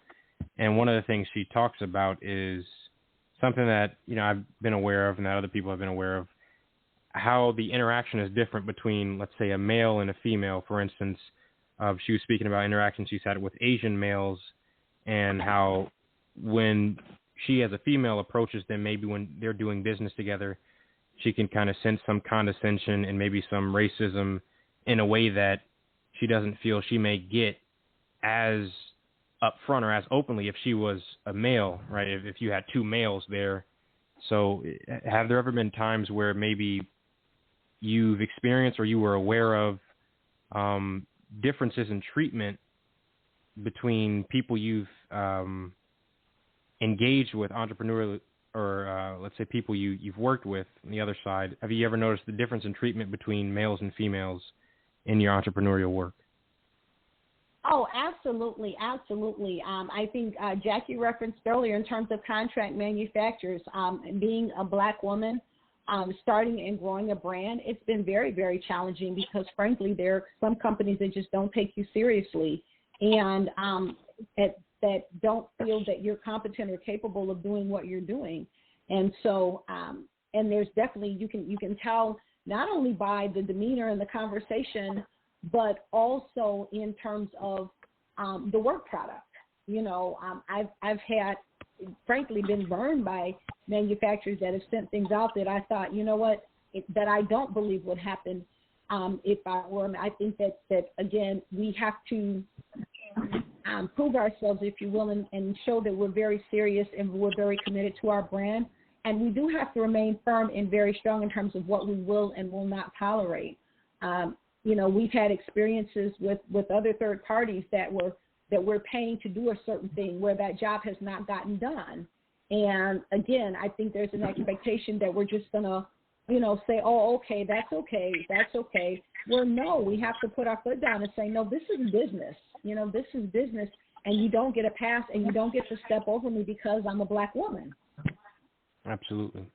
I think it even highlights more so the importance of, you know, community empowerment on both sides because, you know, as you said, as a Black woman, as Black women in general, there is a disproportionate, which I think is good, acceleration in the entrepreneurial growth of, you know, Black women-owned businesses and Black women-led businesses. But it is also important, like you said, to have the other side of that, the male side of it, catch up because of those instances where, you know, it may be beneficial where you don't just have a Black woman there, but a Black male there to also check certain, you know, other people engaged in the business deals so that they don't think they can step over a person, so that there's another person there to remind them that, you know, there's a certain level of respect to be demanded. And if they don't want to give that respect, then I think that's an area where, if need be, it would be useful to have a male there to provide that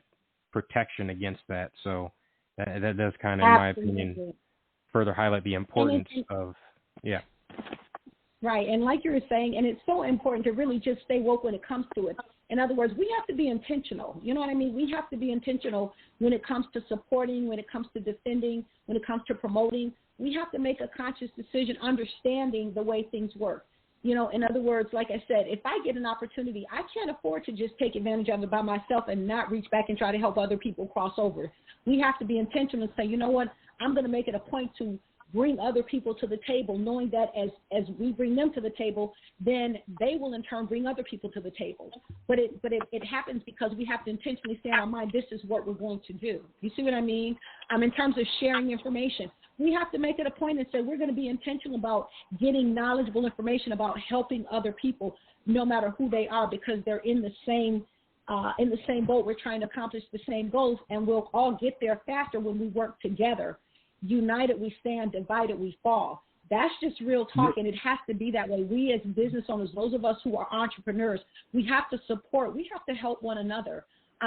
Unfortunately, I've had experiences where I've reached out to say, hey, I'm looking for a contract manufacturer. Can you help me? And it was another person basically was like, let your fingers do the walk and use the yellow pages. Oh, okay. You see what I mean? When you're in a position, you have a successful business, you're obviously there. Why would you not share that information? You see what I mean? So like you said, it's there, and we have to acknowledge and understand that it's there, and we can't think that for some reason we're exempted from it or that we're going to be that exception. We can't have that attitude. We have to understand that it may not be in your court, it may not be the issue that you're dealing with right now, but you may face it later, and when you do, you're going to want somebody to have your back, so it's important for you to have somebody else's back. Absolutely. And let me ask before Dr. I'll give you time. I promise, Dr. Cannon. I just wanted to ask, I might have forgotten my question. Okay, no, I remember what I was going to ask. What, if anything, provides you with optimism going forward? Like some things maybe you've seen happen recently, or some things that have happened recently, some successes. What provides you with optimism for the future?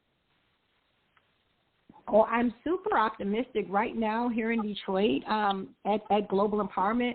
There's literally Friday classes that are going on where people are literally being walked step by step through the process of how to get your products into store shelves. People are being taught how to do pitch decks. They're given taught how to answer questions that buyers are going to ask. Last week, we even did mock interviews where people came up on stage, and we had myself and another female who's a part of the organization being the buyers, and people sat across from the table and had to answer our questions to make sure that they're ready and that they have shelf-ready products.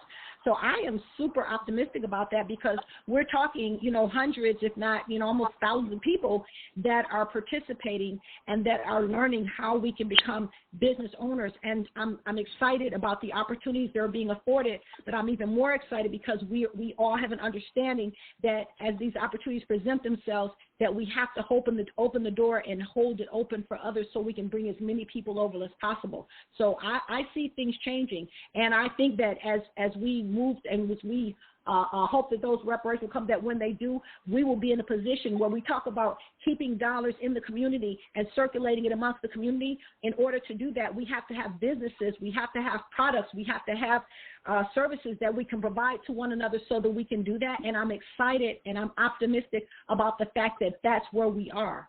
To know better is to do better. And it's an exciting time, because of the revelation, because of the knowledge, because of the information that's now being shared and being made available thanks to platforms like this one throughout the entire country. Absolutely. Very important point that you mentioned. Got to have the infrastructure. Yes. You go ahead, Dr. Cannon. Beautiful, outstanding. I'm curious, really three things. Number one, if you have training online that we can participate in. Number two, I'm curious from the judge standpoint, if I could change the subject just for a few minutes, as you've had an opportunity to sit and see our people come in time and time again in understanding the legal system and what's being done to us, if possible, Ms. Tiffany, my question really is, I'm wondering, because I've had some opportunities, if anybody's ever approached you about doing arbitration judge type show, and then thirdly and lastly, could you speak 2 or 3 minutes to the young men that are listening across this country, based on what you've seen in the criminal justice system, what's really going on, and how a shift could be made a difference to those young men from 14 to 18. And then could you do the same thing in your own voice to those young ladies, 14, 15, that's wasting their time and not understanding and getting caught up in the trap of the legal system? Those three questions, namely, if you got anything online, that training, and then, arbitration show, I would like to talk to you about another time on doing something like that from a judge standpoint. And then what would you say to young men 14 to 18, young women 14 to 18? Yes, absolutely, absolutely. All great questions. In terms of the training, I do have some videos that I've done online that walk people who want to have products in stores through those steps. And so I'm happy to, I can either, send those to Dr. Mary directly to you. I do make those available because I do get asked a lot, hey, how do I start? What do I do? I've got products. I want to get them in stores. Additionally, Global Empowerment, there's a website, globalempowerment.net. And so those who are interested in entrepreneurship, business, talking to stores, they can go to the website, and there's information that's there. There's messages there. There's opportunities there. He talks about grant opportunities, just all of it. It's all there on globalempowerment.net. Also, in terms of the gesture, that's like on my vision board, actually. I've always dreamed of doing that, having a show and actually being able to, and I guess and mine was always geared toward the community, and so because that's what I've dealt with. And so that has really been a dream of mine. Like I said, I could show you my vision board. I've got pictures of some of the ones who've had shows like, Judge Mathis and others. Because, as I said, that's been on my vision board for years now, something I've always wanted to do because I love business, but I love being a judge, too. I love it. I really do. And just the exposure and the position that it puts you in, because I am able to talk to young people. You'd be surprised. I do preside over unemployment hearings, but I do have the opportunity where there are young people on the call. For example, I had a couple last week, and they were, very, very young, but it was a couple, a young man and a young girl, both of them I know under 21. And she had a position in a home, a residential facility, and unfortunately had let the young man, in, or allegedly gave him access, which cost her, her position. And so, one of the things that I had to try to politely share with them is that, first of all, you don't get anywhere when you're yelling and screaming and being disrespectful. Yes, you may not like the system. You may not like how things work. But if you come on and you tie the hands behind the back of the people that can help you, you're not doing yourself any good. You're doing yourself a disservice. And so that's one of the things that I would say is that, calm the tempers down, especially when you're dealing with a person like myself who is committed and who wants to help. Don't make our jobs more difficult by being disrespectful, by being loud and unruly, because it's not going to get you anywhere. It defeats the whole purpose. Additionally, one of the things that I also would like to be in a position to share with them is the option of entrepreneurship. Oftentimes they say, especially with our young men, they're so quick to be labeled and pulled out of the classroom and labeled as special needs, special ed, ADHD, the things along those lines, when in actuality it's because they have brilliant minds in many cases, and it's because they're bored because what they're getting, the traditional education models are not working for them. And so what happens is typically because of that, they're mislabeled and they're held back, and they're made to think that they're less than what they are. And so it is so important to speak to that and let them know that you're brilliant, that you are a prince, soon to be a king. Some are kings already. You're a king in the making, and that even if academics don't seem to work for you, because formal education is not the route for everyone. And I think it's so incumbent upon us to be able to recognize that and to tell our young people, even if you don't get the best grades in school, some of the greatest minds out there, like the Jeff Bezos and the Microsoft, Bill Gates, the rest of them, many of them are dyslexic, ADHD. Many of the millionaires and billionaires out there never even finished high school. Some of them didn't even make it through middle school. And so I would just say that for those who don't seem to do well academically, don't look at that and think that it means that you're a failure. Oftentimes, entrepreneurship is the role in what they should be doing, and that's the path that they should be on. And they don't have a curriculum that necessarily caters to that. And so I would just encourage them, don't be discouraged. Don't let those, and not to say that school's important. I'm not trying to downplay that. But what I'm saying is that it has nothing to do with stopping your greatness. And your greatness can be in another area that may be untapped. And so in encouraging them to pursue what's inside of them, whether it's writing, like we talked about earlier, authoring books, things along those lines, to be able to pursue that. And we as parents have to be able to see that in our children as well, and not try to put them in a box and tell them, oh, you have to be whatever, doctor, lawyer, engineer, whatever it might be. No, but to tap into the creativity, tap into the gifts that are inside of them and let them grow in those gifts. The same, and with the young women, to understand that they have value and to know that they don't have to define themselves by how many boyfriends they have or things like that. No, and to not downplay. Oftentimes our young girls can be really, really smart, but they feel they have to downplay that because they feel like it's not popular if they stand out because they have brains or what have you. And to know that, no, don't play that down and don't look at that as being a liability because it's an asset that can be tapped into, and to understand that you do have value. You bring value to the table. You are valuable and you are gifted and you were born with purpose. You have a purpose. You have a calling on your life. And it is so important to rise above the circumstances, rise above the situations, rise above the crime opportunities, rise above that and know that, again, the calling and God's hand on your life, that it is there, and to continue to move forward and pursue that. Absolutely. One thing I'd like to add to that, just before we transition into taking some comments and questions from the audience, is circling back to something you said and putting a different emphasis on it, teaching them to follow their creativity and their passion. I would say also teaching them that they can make money in their creativity and their passion, whatever it is, whatever they're most creative at, whatever they're most passionate about, to let them know that they can make money through that. They can turn that into a business somehow, some way. So they can support and sustain themselves through that, and they should know that as well. Absolutely. For anyone listening in the audience that has any questions or comments they'd like to add to the show, if you press 1 on your phone, you should be able to connect to the show, and the text here will be able to open some of the lines so you can add any questions or comments. So press 1 on your phone if you have anything you want to say, or you have any questions, especially you want to ask, and you're in the audience. So just press 1. And if there are any people on the line waiting right now, if the text, I don't know if they're listening right now, if they could open up any of the numbers that have connected, that would be great. Okay. I think at this point everybody's line is open. Okay. I didn't know if there's anyone in the audience that had a question they wanted to ask. So I'm just trying to provide an opportunity for them to be able to do that.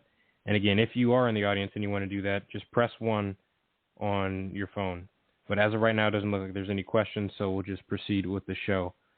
I'll ask Ms. Cartwright again, since obviously you are our main guest on tonight. Using your legal background, your legal expertise, I know this is a little bit straying away from the discussion regarding entrepreneurship, but what, if any, legal challenges do you see facing the black community, the African American community, when it comes to entrepreneurship? Are there any, if any at all, exist? Yeah, one of the biggest challenges, I think, is really helping people to understand that you can become a business owner. I think that oftentimes people have dreams, have ambitions, and want to do it, but think that it's not possible or think that it's not attainable. And I think that's one of the biggest things. The hardest thing with entrepreneur, I think, is just to get started, to take that leap of faith. And so, because as I said, many of us, we just aren't raised and pushed in that direction. And so many people get discouraged and they think that it's not possible. And I guess that's one of the biggest myths. And, oftentimes, like one of the things that my brother says, he says that when you walk into a store and you look around, he said, don't just look at that as a product. They represent families. And if you look at each product, let's say you walk into a Walmart, a Target, a Meijer, and you look at those products that you see on the shelf, and Lord knows there's so many of them, and when you realize that's a family, and it was started by someone just like us, just like me and you, and oftentimes I say that we look at businesses and we look at the owners in that and we see them in their glory, but do you know their story? And the reason it is so important to know their story is because when you know their story, you're able to know that if you hit that rewind button, you'll see that in many cases they started off just like you and me, and then sometimes with far less. And one of the examples that I love to share that I learned over at Global was about a woman who was a stay-at-home mom, and she had a family, and she found a recipe in the Sunday paper here in Detroit, and she used that recipe that she found in the newspaper, and it was a cheesecake recipe. So she started baking these cheesecakes in the basement of her Detroit home. No commercial kitchen, not mama's recipe, not grandmama's, not auntie's, but a newspaper recipe. And she baked those cheesecakes, and she sent them to work with her husband and asked him to take them on the job and see if anybody would buy the cheesecakes. And I think her first order was maybe for 12. He took them to work. People liked them. The cheesecake business blew up. And that same woman with the same cheesecake with recipes from a newspaper went on and is the founder of the Cheesecake Factory.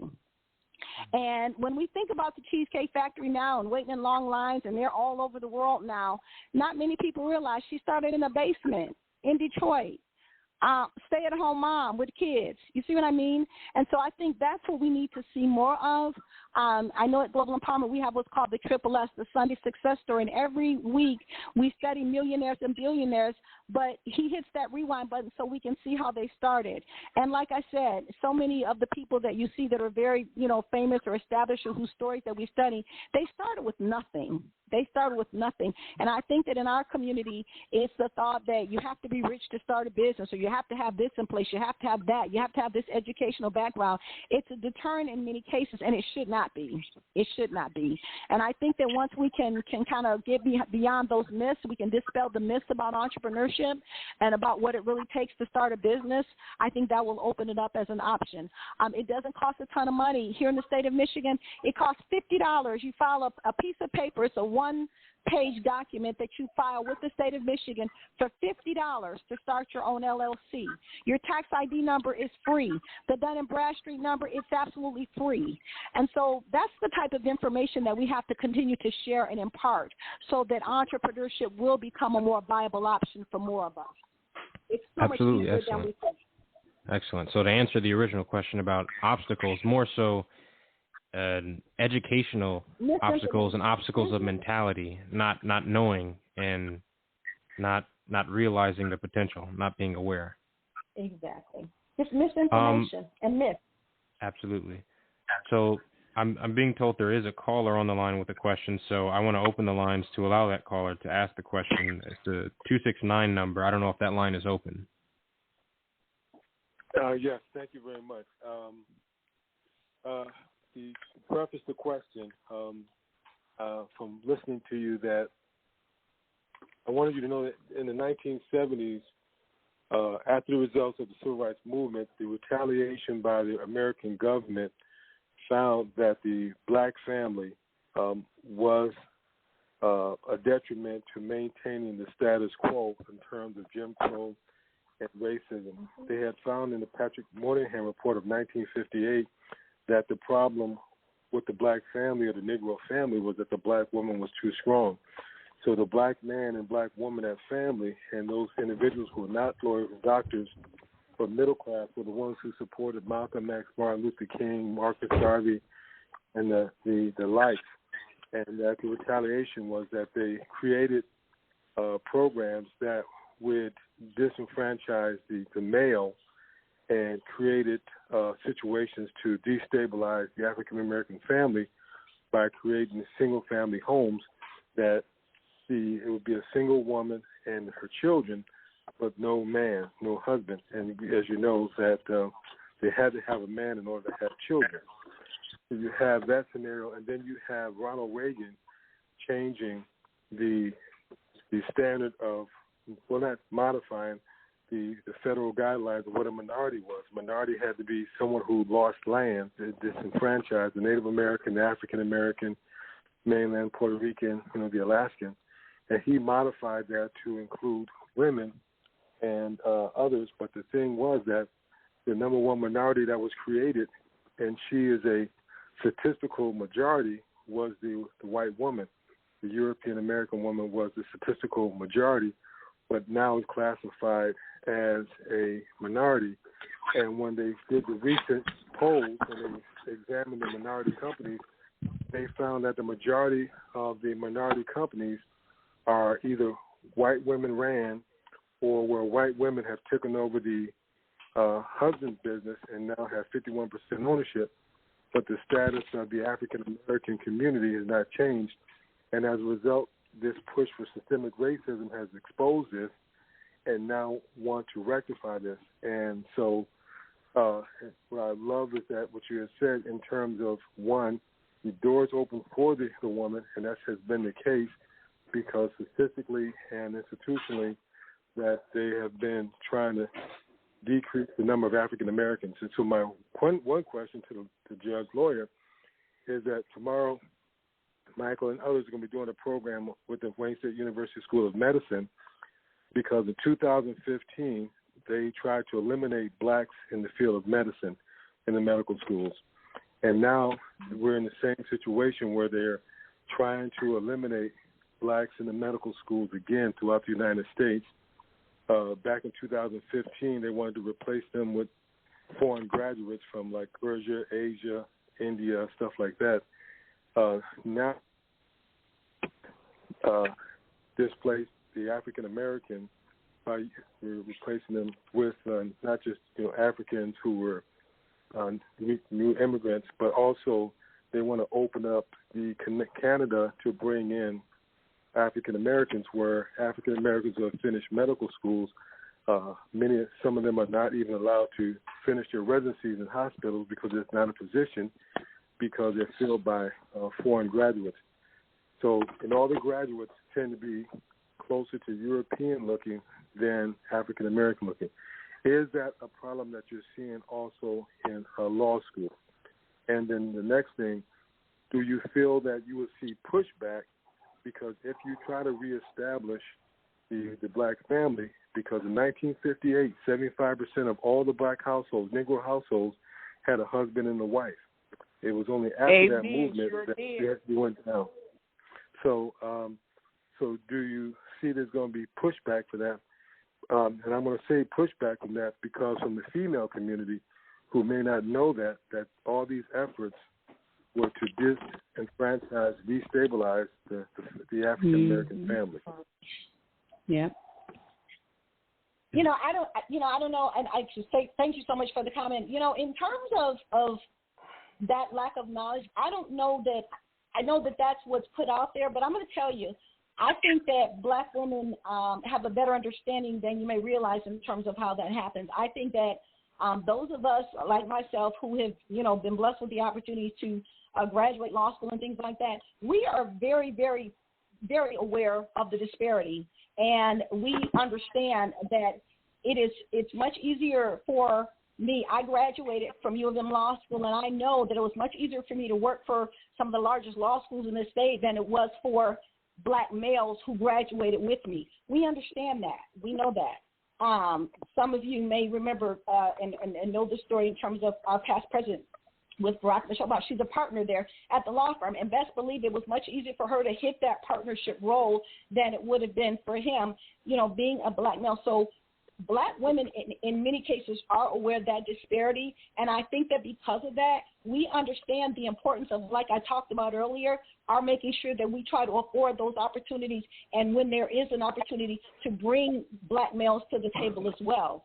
In terms of the absence, in terms of a household, that's not, something that's by choice either. It's really, and people say, well, that we have this attitude like, well, I don't need a man. I can do this. And I take exception to that. A lot of us that are out here that are doing it, we're not single by choice. You know what I mean? We're not out here like, I don't need a man. I got my own. No. In fact, even right now, with all of the success and the happiness with my business, I would love to have that male partner here by my side and that we would be able to do this together. And I understand that there are opportunities that may be afforded me where I may have to open the door, but once that door is open, we're a team. We work together. So in terms of being divisive and women being able to make it and black men not, that doesn't make it right, and we don't turn a blind eye nor a deaf ear to that. We're fully aware of that, and most of us are committed to doing everything that we can as black women to change that.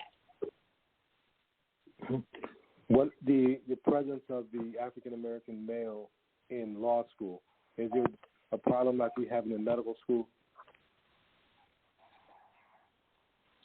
I don't know that the problem is so much getting in. I think that what many had to understand is that upon graduation, I think that some of the most successful ones in the black community have been the ones that have basically started their own practices. In other words, when you are able to graduate, you may not get picked up by, no matter how qualified you are, you may not be picked up by one of the larger firms because of it. Yes, there's a disparity. Yes, the numbers are very, very low. But at the same time, like I said, for those who launched out and started their own practices after law school, they've been very successful. In fact, like I said, they've been some of the most successful, the ones that basically became entrepreneurs where their business was their law firm. Right, we're having a problem where they're not getting in. That they're that the number of African Americans and we thought it was law school, but I can't do the statistics. I'm not a lawyer, but I can tell you in terms of medicine that the medicine is almost an endangered species when it comes to the African American presence. So the dean of the largest medical school is going to be speaking at 6:00 tomorrow night on saying that there's a disappearance of them in the medical schools and there's a different disappearance in them in the residency. So there's a good case that within 5 years there may not be an African American graduate. Wayne State University in 2014 had only graduated one African American medical student out of a class of 300. And that was by design. What that tells me is that it's incumbent upon us. Go ahead. Can I jump in here and ask a question right in there, brother? You're absolutely right. But as we identify the problem, my question would be, we've got young men and young women all across the country capable, but when we go to them and talk about going to law school or, they're saying, to get them through high school, I mean, is it our fault as the adults that we haven't homegrown, for lack of a better word, young people that's excited about the medical field, excited about the law field? I'd like to see an accelerated law program where we could do, these pastors in these churches can prepare these young men and almost encourage them to the point when they come out of high school, they're excited. Their articulation skills, their communication skills are of such where they know they want to get through law school and get through in half the time. My question, brother, is in your travels, is it the apathy of our young people at this point to not even wanting to enroll and finish, get their bachelor's degree and do what they need to do in order to get their Jewish doctorate? Could we do a better job as a community? I guess that would be my question to my sister as well. What can we do to do a better job to get our young people excited about going into these fields? I can tell you in 1989, in terms of Wayne State Law School, and there was another law school down in Detroit that I forgot the name of it now. At that particular time, it was the mindset. At Wayne State University School of Medicine, it was found out that one of the deans had the vision that not to include African Americans anymore, but to include Arabs and Asians and others, and she classified a new minority class, not going with federal guidelines. So it was the mindsets and the individuals that we found. We also found that when we interviewed the males, that the males who had some decent scores were being discouraged from applying to medical school and directed towards engineering and other fields or even business by the undergraduate advisors, even though they had good MCAT scores and were good students. So we found that it was being our talent was being redirected from medical school, and they were saying that the black males weren't applying. No, the black males were applying because they were told not to. Now, the females had some more tenacity and would push through. We had that number. So we thought it was a mindset of upper administration. What we also found that that mindset is so prevalent that it costs lives down in Detroit in terms of how blacks are treated secondarily, substandard-wise, by Asians, by Arabs, by whites, and that was exposed by COVID. COVID brought it home, and that's why racism is now considered a public threat by the CDC, and that a public health crisis by the federal government and by the state government.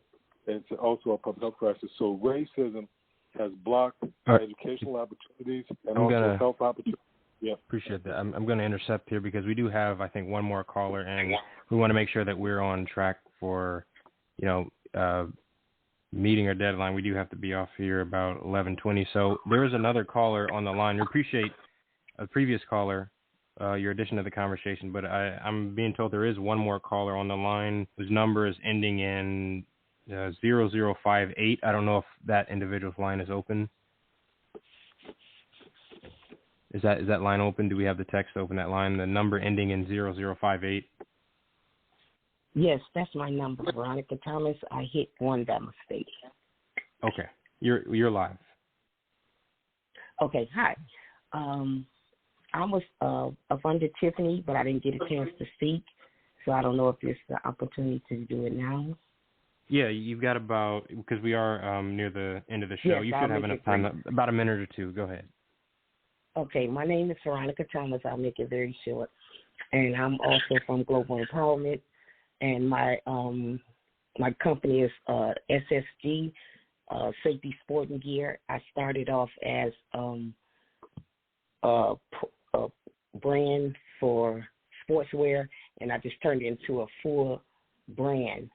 And my goal is, as my company grows, I want to build learning centers all around the world. I want to rebuild my community, rebuild my middle school and my elementary school, because I had the worst time in school. Things that I didn't understand, my teachers then would literally not help me, but they would just push me. Oh, I'll get you later. And my passion is to open up training centers so this could never happen to nobody else. So thank you for the opportunity. Absolutely. But we are starting to near the close of the show, so before we do the outro, I just want to give an opportunity for any of the co-hosts on the panel to give any of their final closing remarks. So whoever wants to start, you can go ahead and give your closing remarks. Any other co-hosts first, and then we'll give a chance for Ms. Cartwright to give her outro as well as plug the business again. This is Annetta, and I'll take the opportunity just to say I'm so honored that we have actually embraced the African American woman, specifically on this particular session, the next couple of weeks here, just to highlight the benefits, the quality, and the love and care that's poured into our community with all the effort, the sacrifices that I've heard tonight on the phone, on the radio, internet lines. It's been phenomenal, and it actually gives encouragement to so many. And those listeners that may not have been able to give the call in, the inspiration is that I received tonight was that you can do it and you can do anything if your heart so desires. So, Ms. Tiffany, I thank you so much for making yourself transparent and giving an opportunity and an open forum for so many, especially women, that have been in a position of not thriving based on fear, lack of, and the support perhaps necessary, that there's no wall now. So I thank you for bringing down those barriers and those walls, standing firm for every one of the women that came on tonight and the gentlemen that also just spoke. Just the inspiration overall tonight on this show has been phenomenal. Thank you so much, Dr. Lee. And again, every caller and every guest, it was absolutely amazing. So thank you so much. Thank you. Any of our other co-hosts on the panel? If Dr. Tatum has dropped off, I'll jump in, but I'll yield to Dr. Tatum if he's still on. I just like to if not, you can go ahead, Dr. Tatum. Beautiful ladies, outstanding. Again, I just want to reiterate, let's empower. Let's power up. Let's use these internet tools. We want to work along with you, synergize with you. 400 years of greatness. We've got a lot of stories to be told. We're working along with the commission, HR 1242. We've got to push to keep HR 1242 alive. And I do some research, reach out to us. We appreciate you, and it's been an outstanding show. Thank you, Michael. And to Miss Tiffany, I appreciate you as well. Dr. Lee's been outstanding. If Dr. Tatum isn't on, then we can go straight to Ms. Cartwright so she can give her closing remarks as well as to give the contact details for her business again. Dr. Tatum, are you with us? Okay. Well, we can just go right to you, Ms. Cartwright, then. If you could, again, remind us of name your business, where we can find you, and then, any closing remarks you may have. Yes, absolutely. First and foremost, thank you again so much to Dr. Lee and to the entire team. Thank you all so much for the opportunity, and to everyone who has shared, called in, commented. Thank you all very much. My company is Amarra Products, and the Glam Body Scrubs are now available. They're on Walmart.com as well, so anyone that would like to support can go straight to Walmart.com and order them, and they will be live in stores within the next few months or so. Also, the website is www.amarrabeautyproducts.com, and everyone is invited to please follow us on Instagram, Glam Body Scrubs, GLAMBODYSCRUBS, on Facebook and Instagram, and also Tiffany Nicole Cartwright. I'm on Facebook as well. And then, as I said, my contact number is 248-291-4876. And I can be emailed at Tiffany@amarrabeautyproducts.com as well. Appreciate that. I'll give my closing remarks then. If Dr. Tatum is not on, I'll say, once again, another educational and empowering show. This conversation has certainly been informative for me, and I hope it has been for others listening as well. Firstly, I want to thank our guests for joining us tonight, our co-host, and especially Ms. Cartwright, our main guest today, for being willing to come on and share your experience, and for making yourself accessible to our listening audience as well, so they could participate in the conversation and shoot you some questions. I also want to thank Dr. Lee, especially, because obviously this is Dr. Mary Lee Live after all, for allowing this platform and for allowing the conversations such as this one to be facilitated by the platform. So we hope for more productive conversations and dialogues like this in the future. And until then, this has been the show, Dr. Mary Lee Live. Good night. Thank you. Good night.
And how we put it together. It's time we stop the violence and unite as one. I pray to God that we overcome.